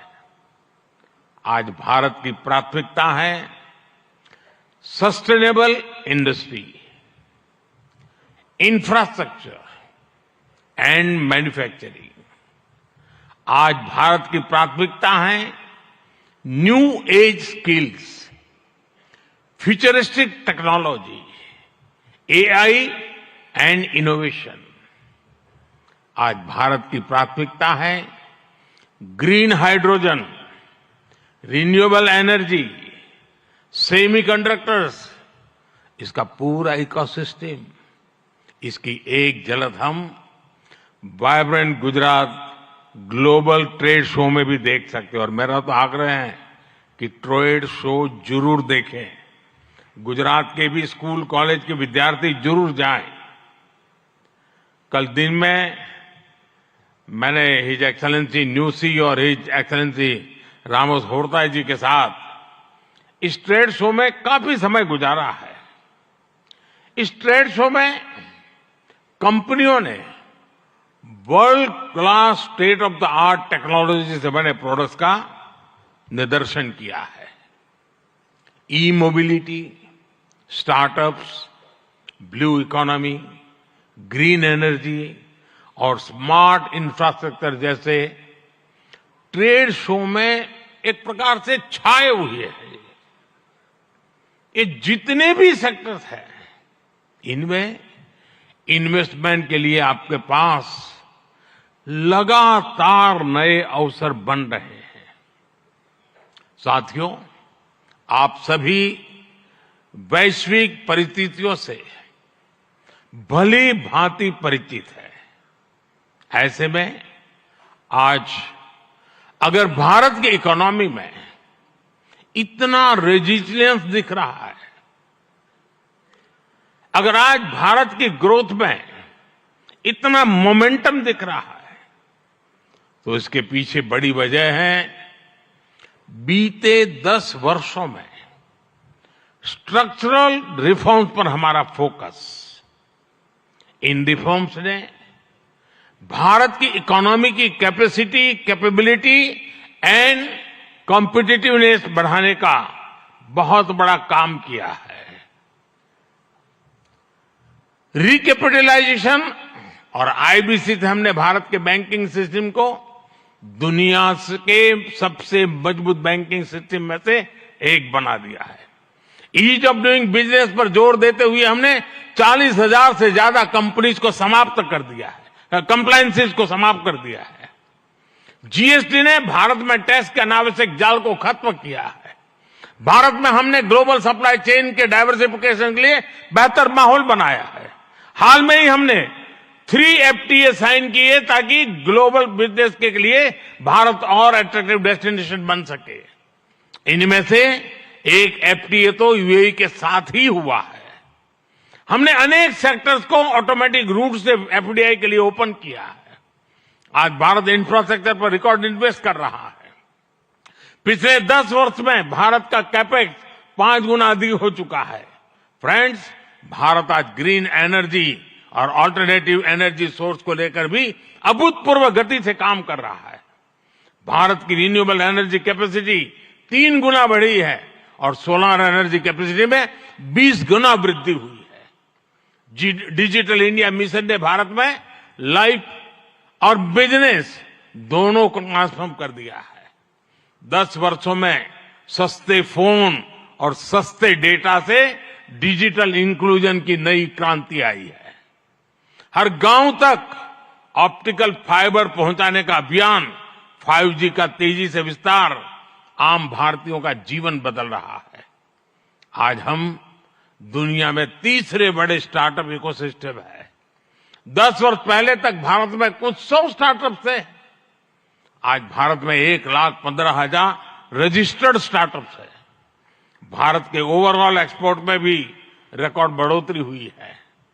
फ्रेंड्स, भारत में जो ये बदलाव आ रहा है वो भारत के नागरिकों की ईज ऑफ लिविंग भी बढ़ा रहा है, उन्हें एम्पावर कर रहा है। हमारी सरकार के 5 वर्षों में 13.5 करोड़ से ज्यादा लोग गरीबी से बाहर निकले हैं। भारत में मिडिल क्लास की एवरेज इनकम लगातार बढ़ रही है। भारत में फीमेल वर्कफोर्स के पार्टिसिपेशन में भी रिकॉर्ड वृद्धि हुई है। भारत के भविष्य के लिए ये बहुत अच्छी संकेत है और इसलिए मैं आप सभी का आह्वान करूंगा कि भारत की इस विकास यात्रा से जुड़िए, हमारे साथ चलिए। साथियों, लॉजिस्टिक्स को लेकर ईज ऑफ ट्रांसपोर्टेशन के लिए भी भारत में आधुनिक पॉलिसीज पर काम हो रहा है। 10 साल पहले भारत में 74 एयरपोर्ट थे। आज भारत में 149 एयरपोर्ट्स हैं। भारत का नेशनल हाईवे नेटवर्क पिछले 10 सालों में करीब करीब 2 गुना हो चुका है। 10 सालों में हमारा मेट्रो ट्रेन नेटवर्क 3 गुना से ज्यादा बढ़ चुका है। गुजरात हो, महाराष्ट्र हो या फिर हमारी ईस्टर्न कोस्ट लाइन हो, इनको आज डेडिकेटेड फ्रेट कॉरिडोर से जोड़ा जा रहा है। भारत में आज अनेक नेशनल वाटरवेज पर एक साथ काम चल रहा है। भारतीय पोर्ट्स का टर्न अराउंड टाइम आज बहुत कॉम्पिटिटिव हो गया है। G20 के दौरान जिस India middle east Europe economic corridor की घोषणा हुई है वो भी आप सभी इन्वेस्टर्स के लिए बहुत बड़ी बिजनेस अपॉर्चुनिटी है। फ्रेंड्स, भारत के कोने कोने में आपके लिए नई संभावनाएं हैं। वाइब्रेंट गुजरात समिट इसके लिए भी एक गेटवे की तरह है, गेटवे टू द फ्यूचर। और आप भारत में सिर्फ इन्वेस्टमेंट ही नहीं कर रहे बल्कि यंग क्रिएटर्स और कंज्यूमर्स की एक नई जनरेशन को भी शेप कर रहे हैं। भारत के एस्पिरेशन से भरी यंग जनरेशन के साथ आपकी पार्टनरशिप को वो रिजल्ट लाकर दिखा सकती है जिसकी आपने कभी कल्पना भी नहीं की होगी। और इसी विश्वास के साथ एक बार फिर आप सभी का वाइब्रेंट गुजरात समिट से जुड़ने के लिए मैं हृदय से बहुत बहुत आभार व्यक्त करता हूं और मैं आपको विश्वास दिलाना चाहता हूं कि आपके सपने ये मोदी का संकल्प है।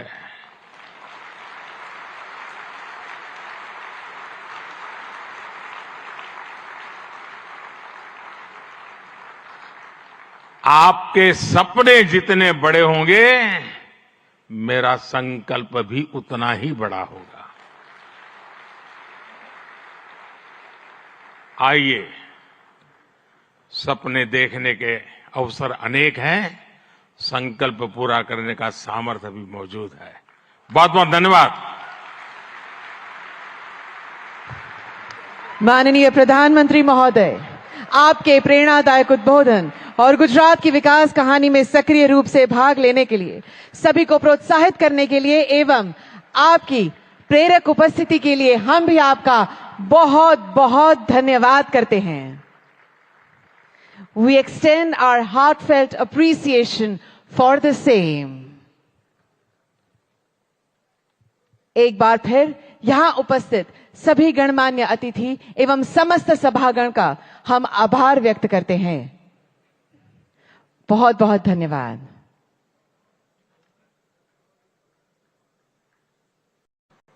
गुजरात के गवर्नर आचार्य देवव्रत जी, यहां के लोकप्रिय मुख्यमंत्री भूपेंद्र भाई पटेल, देश विदेश से आए हुए सभी विशेष अतिथि, अन्य महानुभाव, देवी और सज्जनों, आप सभी को 2024 की अनेक अनेक शुभकामनाएं।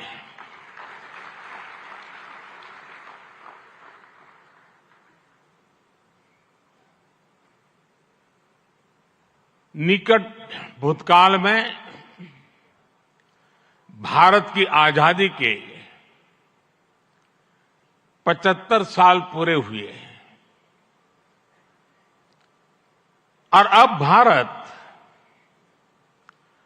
अगले 25 वर्षों के लक्ष्य पर काम कर रहा है। जब भारत अपनी आजादी के 100 वर्ष मनाएगा, तब तक हमने भारत को विकसित बनाने का लक्ष्य रखा है और इसलिए ये 25 साल का कार्यकाल भारत का अमृत काल है। ये नए सपने, नए संकल्प और नित्य नूतन सिद्धियों का कार्यकाल है। इस अमृत काल में ये पहली वाइब्रेंट गुजरात ग्लोबल समिट हो रही है और इसलिए इसका महत्व और बढ़ गया है।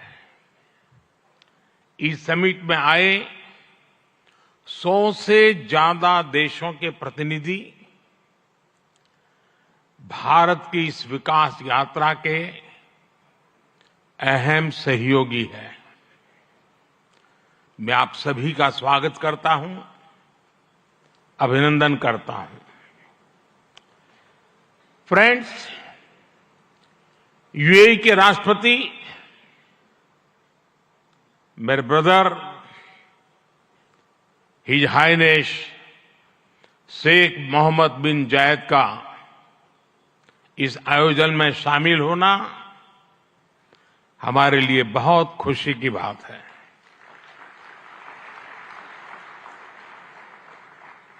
वाइब्रेंट गुजरात में इस समिट में उनका यहां चीफ गेस्ट के तौर पर उपस्थित होना भारत और यूएई के दिनों दिन मजबूत होते आत्मीय संबंधों का प्रतीक है। कुछ देर पहले हमने उनके विचार सुने। भारत को लेकर उनका विश्वास, उनका सहयोग बहुत ही गर्मजोशी से भरा हुआ है।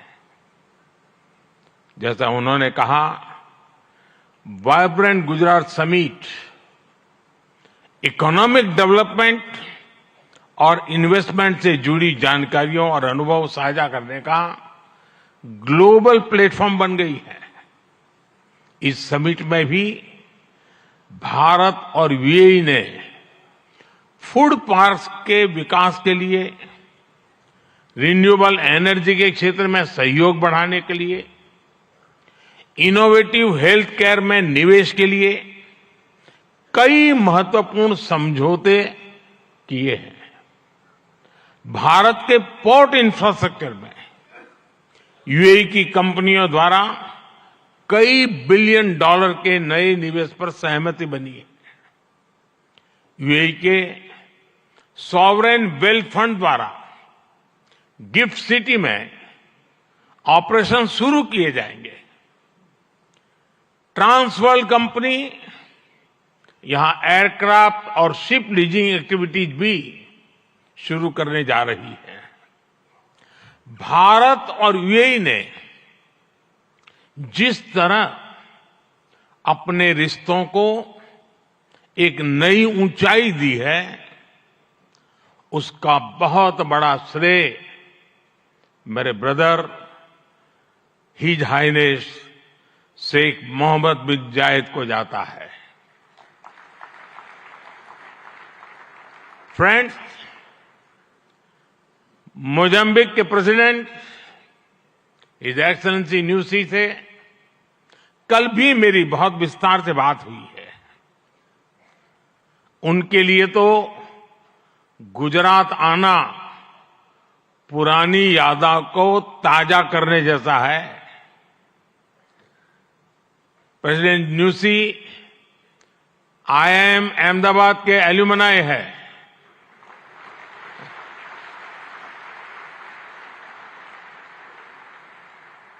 भारत के लिए गर्व की बात है कि हमारी G20 प्रेसिडेंसी में अफ्रीकन यूनियन को स्थायी सदस्यता मिली। प्रेसिडेंट न्यूसी की भारत यात्रा से हमारे संबंधों को तो बल मिला ही है, भारत अफ्रीका के बीच घनिष्ठता और बढ़ी है। साथियों, चेक के प्रधानमंत्री हिज एक्सेलेंसी पैत्र फियाला जी की ये पहली भारत यात्रा इस पद पर है। वैसे वो भारत पहले भी आए हैं। चेक लंबे समय से वाइब्रेंट गुजरात समिट से जुड़ा हुआ है। भारत और चेक के बीच टेक्नोलॉजी, ऑटोमोबाइल्स, मैन्युफैक्चरिंग जैसे सेक्टर्स में सहयोग लगातार बढ़ रहा है। हिज एक्सेलेंसी पैत्र फियाला, मुझे विश्वास है आपकी इस यात्रा से दोनों देशों के संबंध और मजबूत होंगे। हमारे यहां कहा जाता है, अतिथि देवो भव, और प्रधानमंत्री के रूप में आपकी तो ये पहली भारत विजिट है। उम्मीद है आप बहुत शानदार यादें लेकर यहां से जाएंगे। फ्रेंड्स, नोबेल लॉरिएट और तिमोर लेस्ते के राष्ट्रपति हिज एक्सेलेंसी रामोस होर्ता का भी मैं भारत में स्वागत करता हूं। हिज एक्सेलेंसी रामोस होर्ता का गांधीनगर आना और विशेष है।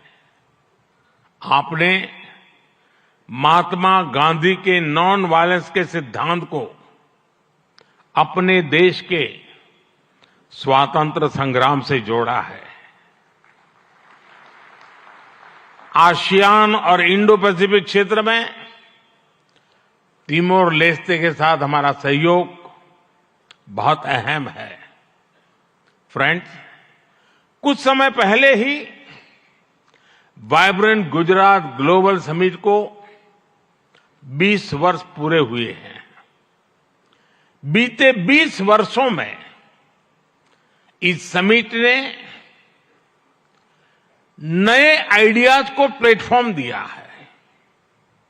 इसने इन्वेस्टमेंट्स और रिटर्न्स के लिए नए गेटवे बनाए हैं। और अब वाइब्रेंट गुजरात ग्लोबल समिट की इस बार की थीम है गेटवे टू द फ्यूचर। 21वीं सदी की दुनिया का फ्यूचर हमारे साझे प्रयासों से ही उज्जवल बनेगा। भारत ने अपनी G20 प्रेसिडेंसी के दौरान भी ग्लोबल फ्यूचर के लिए एक रोडमैप दिया है। वाइब्रेंट गुजरात ग्लोबल समिट के इस एडिशन में भी इस विजन को और आगे बढ़ा रहे हैं। भारत I2U2 और दूसरे मल्टीलेटरल ऑर्गेनाइजेशन के साथ पार्टनरशिप को लगातार मजबूत कर रहा है। One world, one family, one future का सिद्धांत विश्व कल्याण की अनिवार्य आवश्यकता है। फ्रेंड्स, आज तेजी से बदलते हुए वर्ल्ड ऑर्डर में भारत विश्व मित्र की भूमिका में आगे बढ़ रहा है।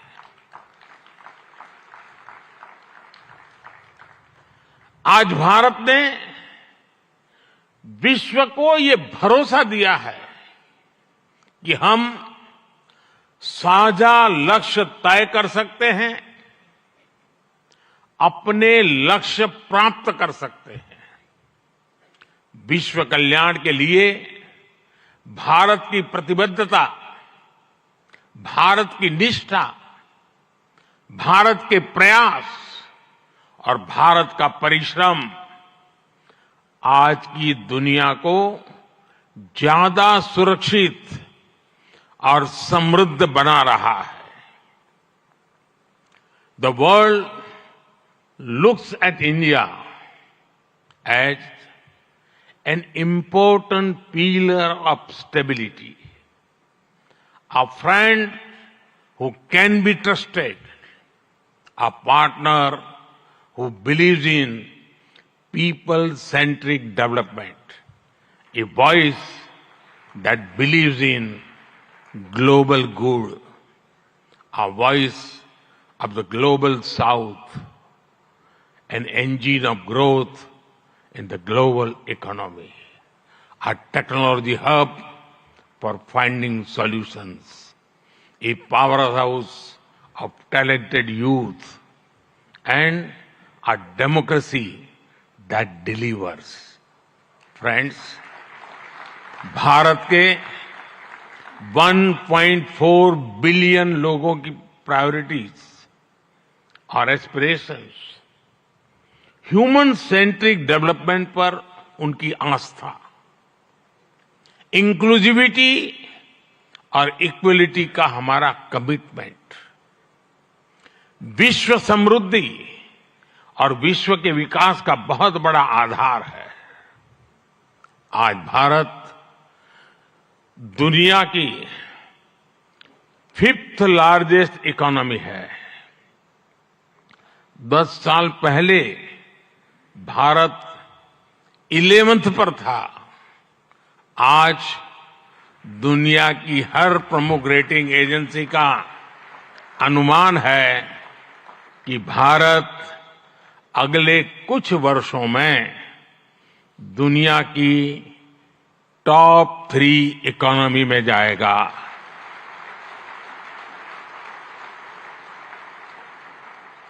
दुनिया के लोग जो एनालिसिस करना है करते रहे, मेरी गारंटी है कि हो जाएगा।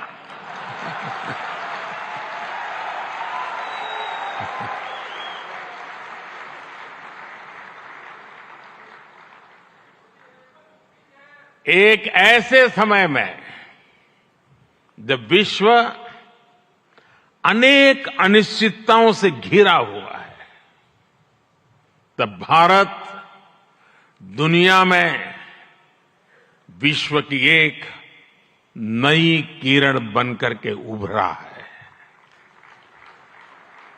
भारत की प्राथमिकताएं बिल्कुल स्पष्ट है। आज भारत की प्राथमिकता है sustainable industry, infrastructure and manufacturing. आज भारत की प्राथमिकता है new age skills, futuristic technology, AI and innovation. आज भारत की प्राथमिकता है green hydrogen, renewable energy, semiconductors, इसका पूरा इकोसिस्टम। इसकी एक झलक हम vibrant Gujarat global trade show में भी देख सकते हैं। और मेरा तो आग्रह है कि ट्रेड शो जरूर देखें। गुजरात के भी स्कूल कॉलेज के विद्यार्थी जरूर जाएं। कल दिन में मैंने हिज एक्सेलेंसी न्यूसी और हिज एक्सेलेंसी रामोस होर्ताई जी के साथ इस ट्रेड शो में काफी समय गुजारा है। इस ट्रेड शो में कंपनियों ने world class state of the art technology से बने प्रोडक्ट्स का निदर्शन किया है। E mobility, startups, blue economy, green energy और स्मार्ट इंफ्रास्ट्रक्चर जैसे ट्रेड शो में एक प्रकार से छाए हुए हैं। ये जितने भी सेक्टर्स हैं, इनमें इन्वेस्टमेंट के लिए आपके पास लगातार नए अवसर बन रहे हैं। साथियों, आप सभी वैश्विक परिस्थितियों से भली भांति परिचित है। ऐसे में आज अगर भारत की इकोनॉमी में इतना रेजिलियंस दिख रहा है, अगर आज भारत की ग्रोथ में इतना मोमेंटम दिख रहा है, तो इसके पीछे बड़ी वजह है बीते 10 वर्षों में स्ट्रक्चरल रिफॉर्म्स पर हमारा फोकस। इन रिफॉर्म्स ने भारत की इकोनॉमी की कैपेसिटी, कैपेबिलिटी एंड कॉम्पिटिटिवनेस बढ़ाने का बहुत बड़ा काम किया है। रिकैपिटलाइजेशन और आईबीसी से हमने भारत के बैंकिंग सिस्टम को दुनिया के सबसे मजबूत बैंकिंग सिस्टम में से एक बना दिया है। ईज ऑफ डूइंग बिजनेस पर जोर देते हुए हमने 40,000 से ज्यादा कंपनीज को समाप्त कर दिया है, कंप्लायंसेस को समाप्त कर दिया है। जीएसटी ने भारत में टैक्स के अनावश्यक जाल को खत्म किया है। भारत में हमने ग्लोबल सप्लाई चेन के डाइवर्सिफिकेशन के लिए बेहतर माहौल बनाया है। हाल में ही हमने 3 FTA साइन किए ताकि ग्लोबल बिजनेस के लिए भारत और अट्रैक्टिव डेस्टिनेशन बन सके। इनमें से एक FTA तो यूएई के साथ ही हुआ है। हमने अनेक सेक्टर्स को ऑटोमेटिक रूट से FDI के लिए ओपन किया है। आज भारत इंफ्रास्ट्रक्चर पर रिकॉर्ड इन्वेस्ट कर रहा है। पिछले 10 वर्ष में भारत का कैपेक्स 5 गुना अधिक हो चुका है। फ्रेंड्स, भारत आज ग्रीन एनर्जी और अल्टरनेटिव एनर्जी सोर्स को लेकर भी अभूतपूर्व गति से काम कर रहा है। भारत की रिन्यूएबल एनर्जी कैपेसिटी 3 गुना बढ़ी है और सोलर एनर्जी कैपेसिटी में 20 गुना वृद्धि हुई है। डिजिटल इंडिया मिशन ने भारत में लाइफ और बिजनेस दोनों को ट्रांसफॉर्म कर दिया है। 10 वर्षों में सस्ते फोन और सस्ते डेटा से डिजिटल इंक्लूजन की नई क्रांति आई है। हर गांव तक ऑप्टिकल फाइबर पहुंचाने का अभियान, 5G का तेजी से विस्तार आम भारतीयों का जीवन बदल रहा है। आज हम दुनिया में तीसरे बड़े स्टार्टअप इकोसिस्टम है। 10 वर्ष पहले तक भारत में कुछ 100 स्टार्टअप थे। आज भारत में 1,15,000 रजिस्टर्ड स्टार्टअप्स है। भारत के ओवरऑल एक्सपोर्ट में भी रिकॉर्ड बढ़ोतरी हुई है। फ्रेंड्स, भारत में जो ये बदलाव आ रहा है, वो भारत के नागरिकों की ईज ऑफ लिविंग भी बढ़ा रहा है, उन्हें एम्पावर कर रहा है।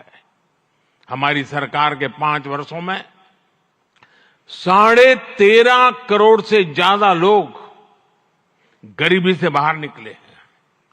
भारत में मिडिल क्लास की एवरेज इनकम लगातार बढ़ रही है।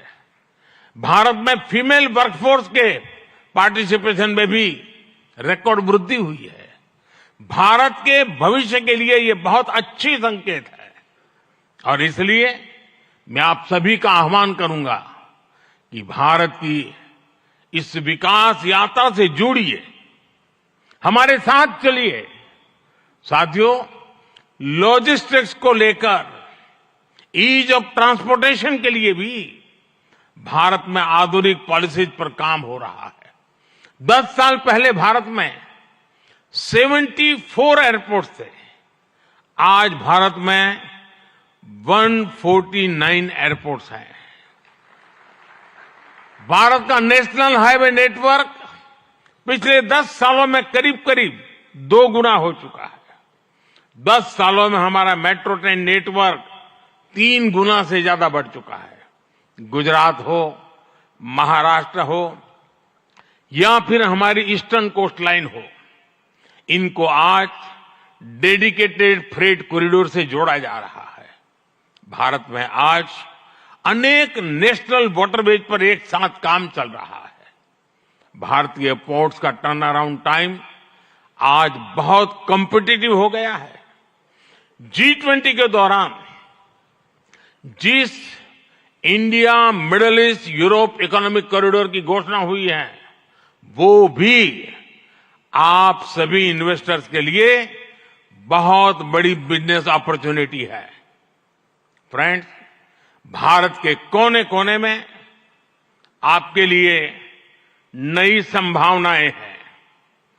वाइब्रेंट गुजरात समिट इसके लिए भी एक गेटवे की तरह है, gateway to the future.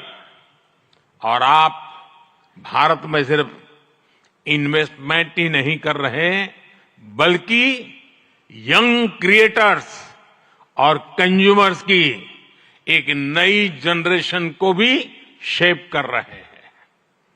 Bharat के एस्पिरेशन से भरी यंग जनरेशन के साथ आपकी पार्टनरशिप को वो रिजल्ट लाकर दिखा सकती है जिसकी आपने कभी कल्पना भी नहीं की होगी। और इसी विश्वास के साथ एक बार फिर आप सभी का वाइब्रेंट गुजरात समिट से जुड़ने के लिए मैं हृदय से बहुत बहुत आभार व्यक्त करता हूं और मैं आपको विश्वास दिलाना चाहता हूं कि आपके सपने ये मोदी का संकल्प है।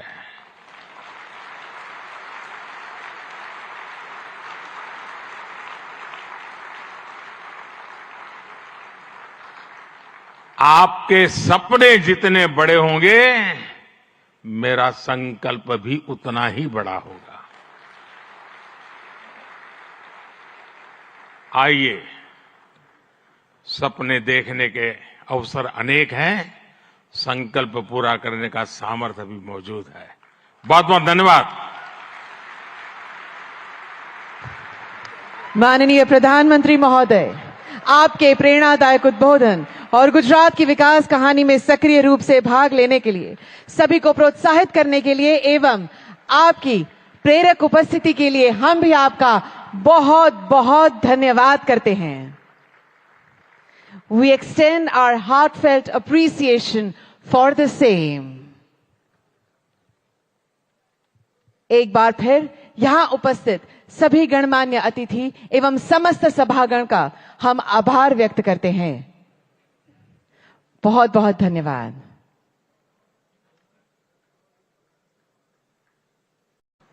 गुजरात के गवर्नर आचार्य देवव्रत जी,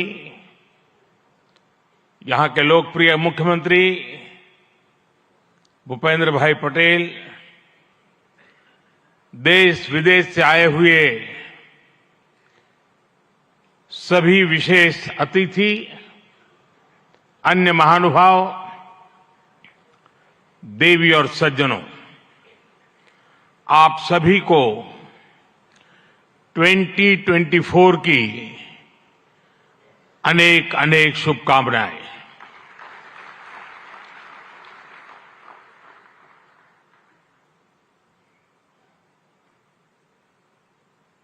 निकट भूतकाल में भारत की आजादी के 75 साल पूरे हुए हैं.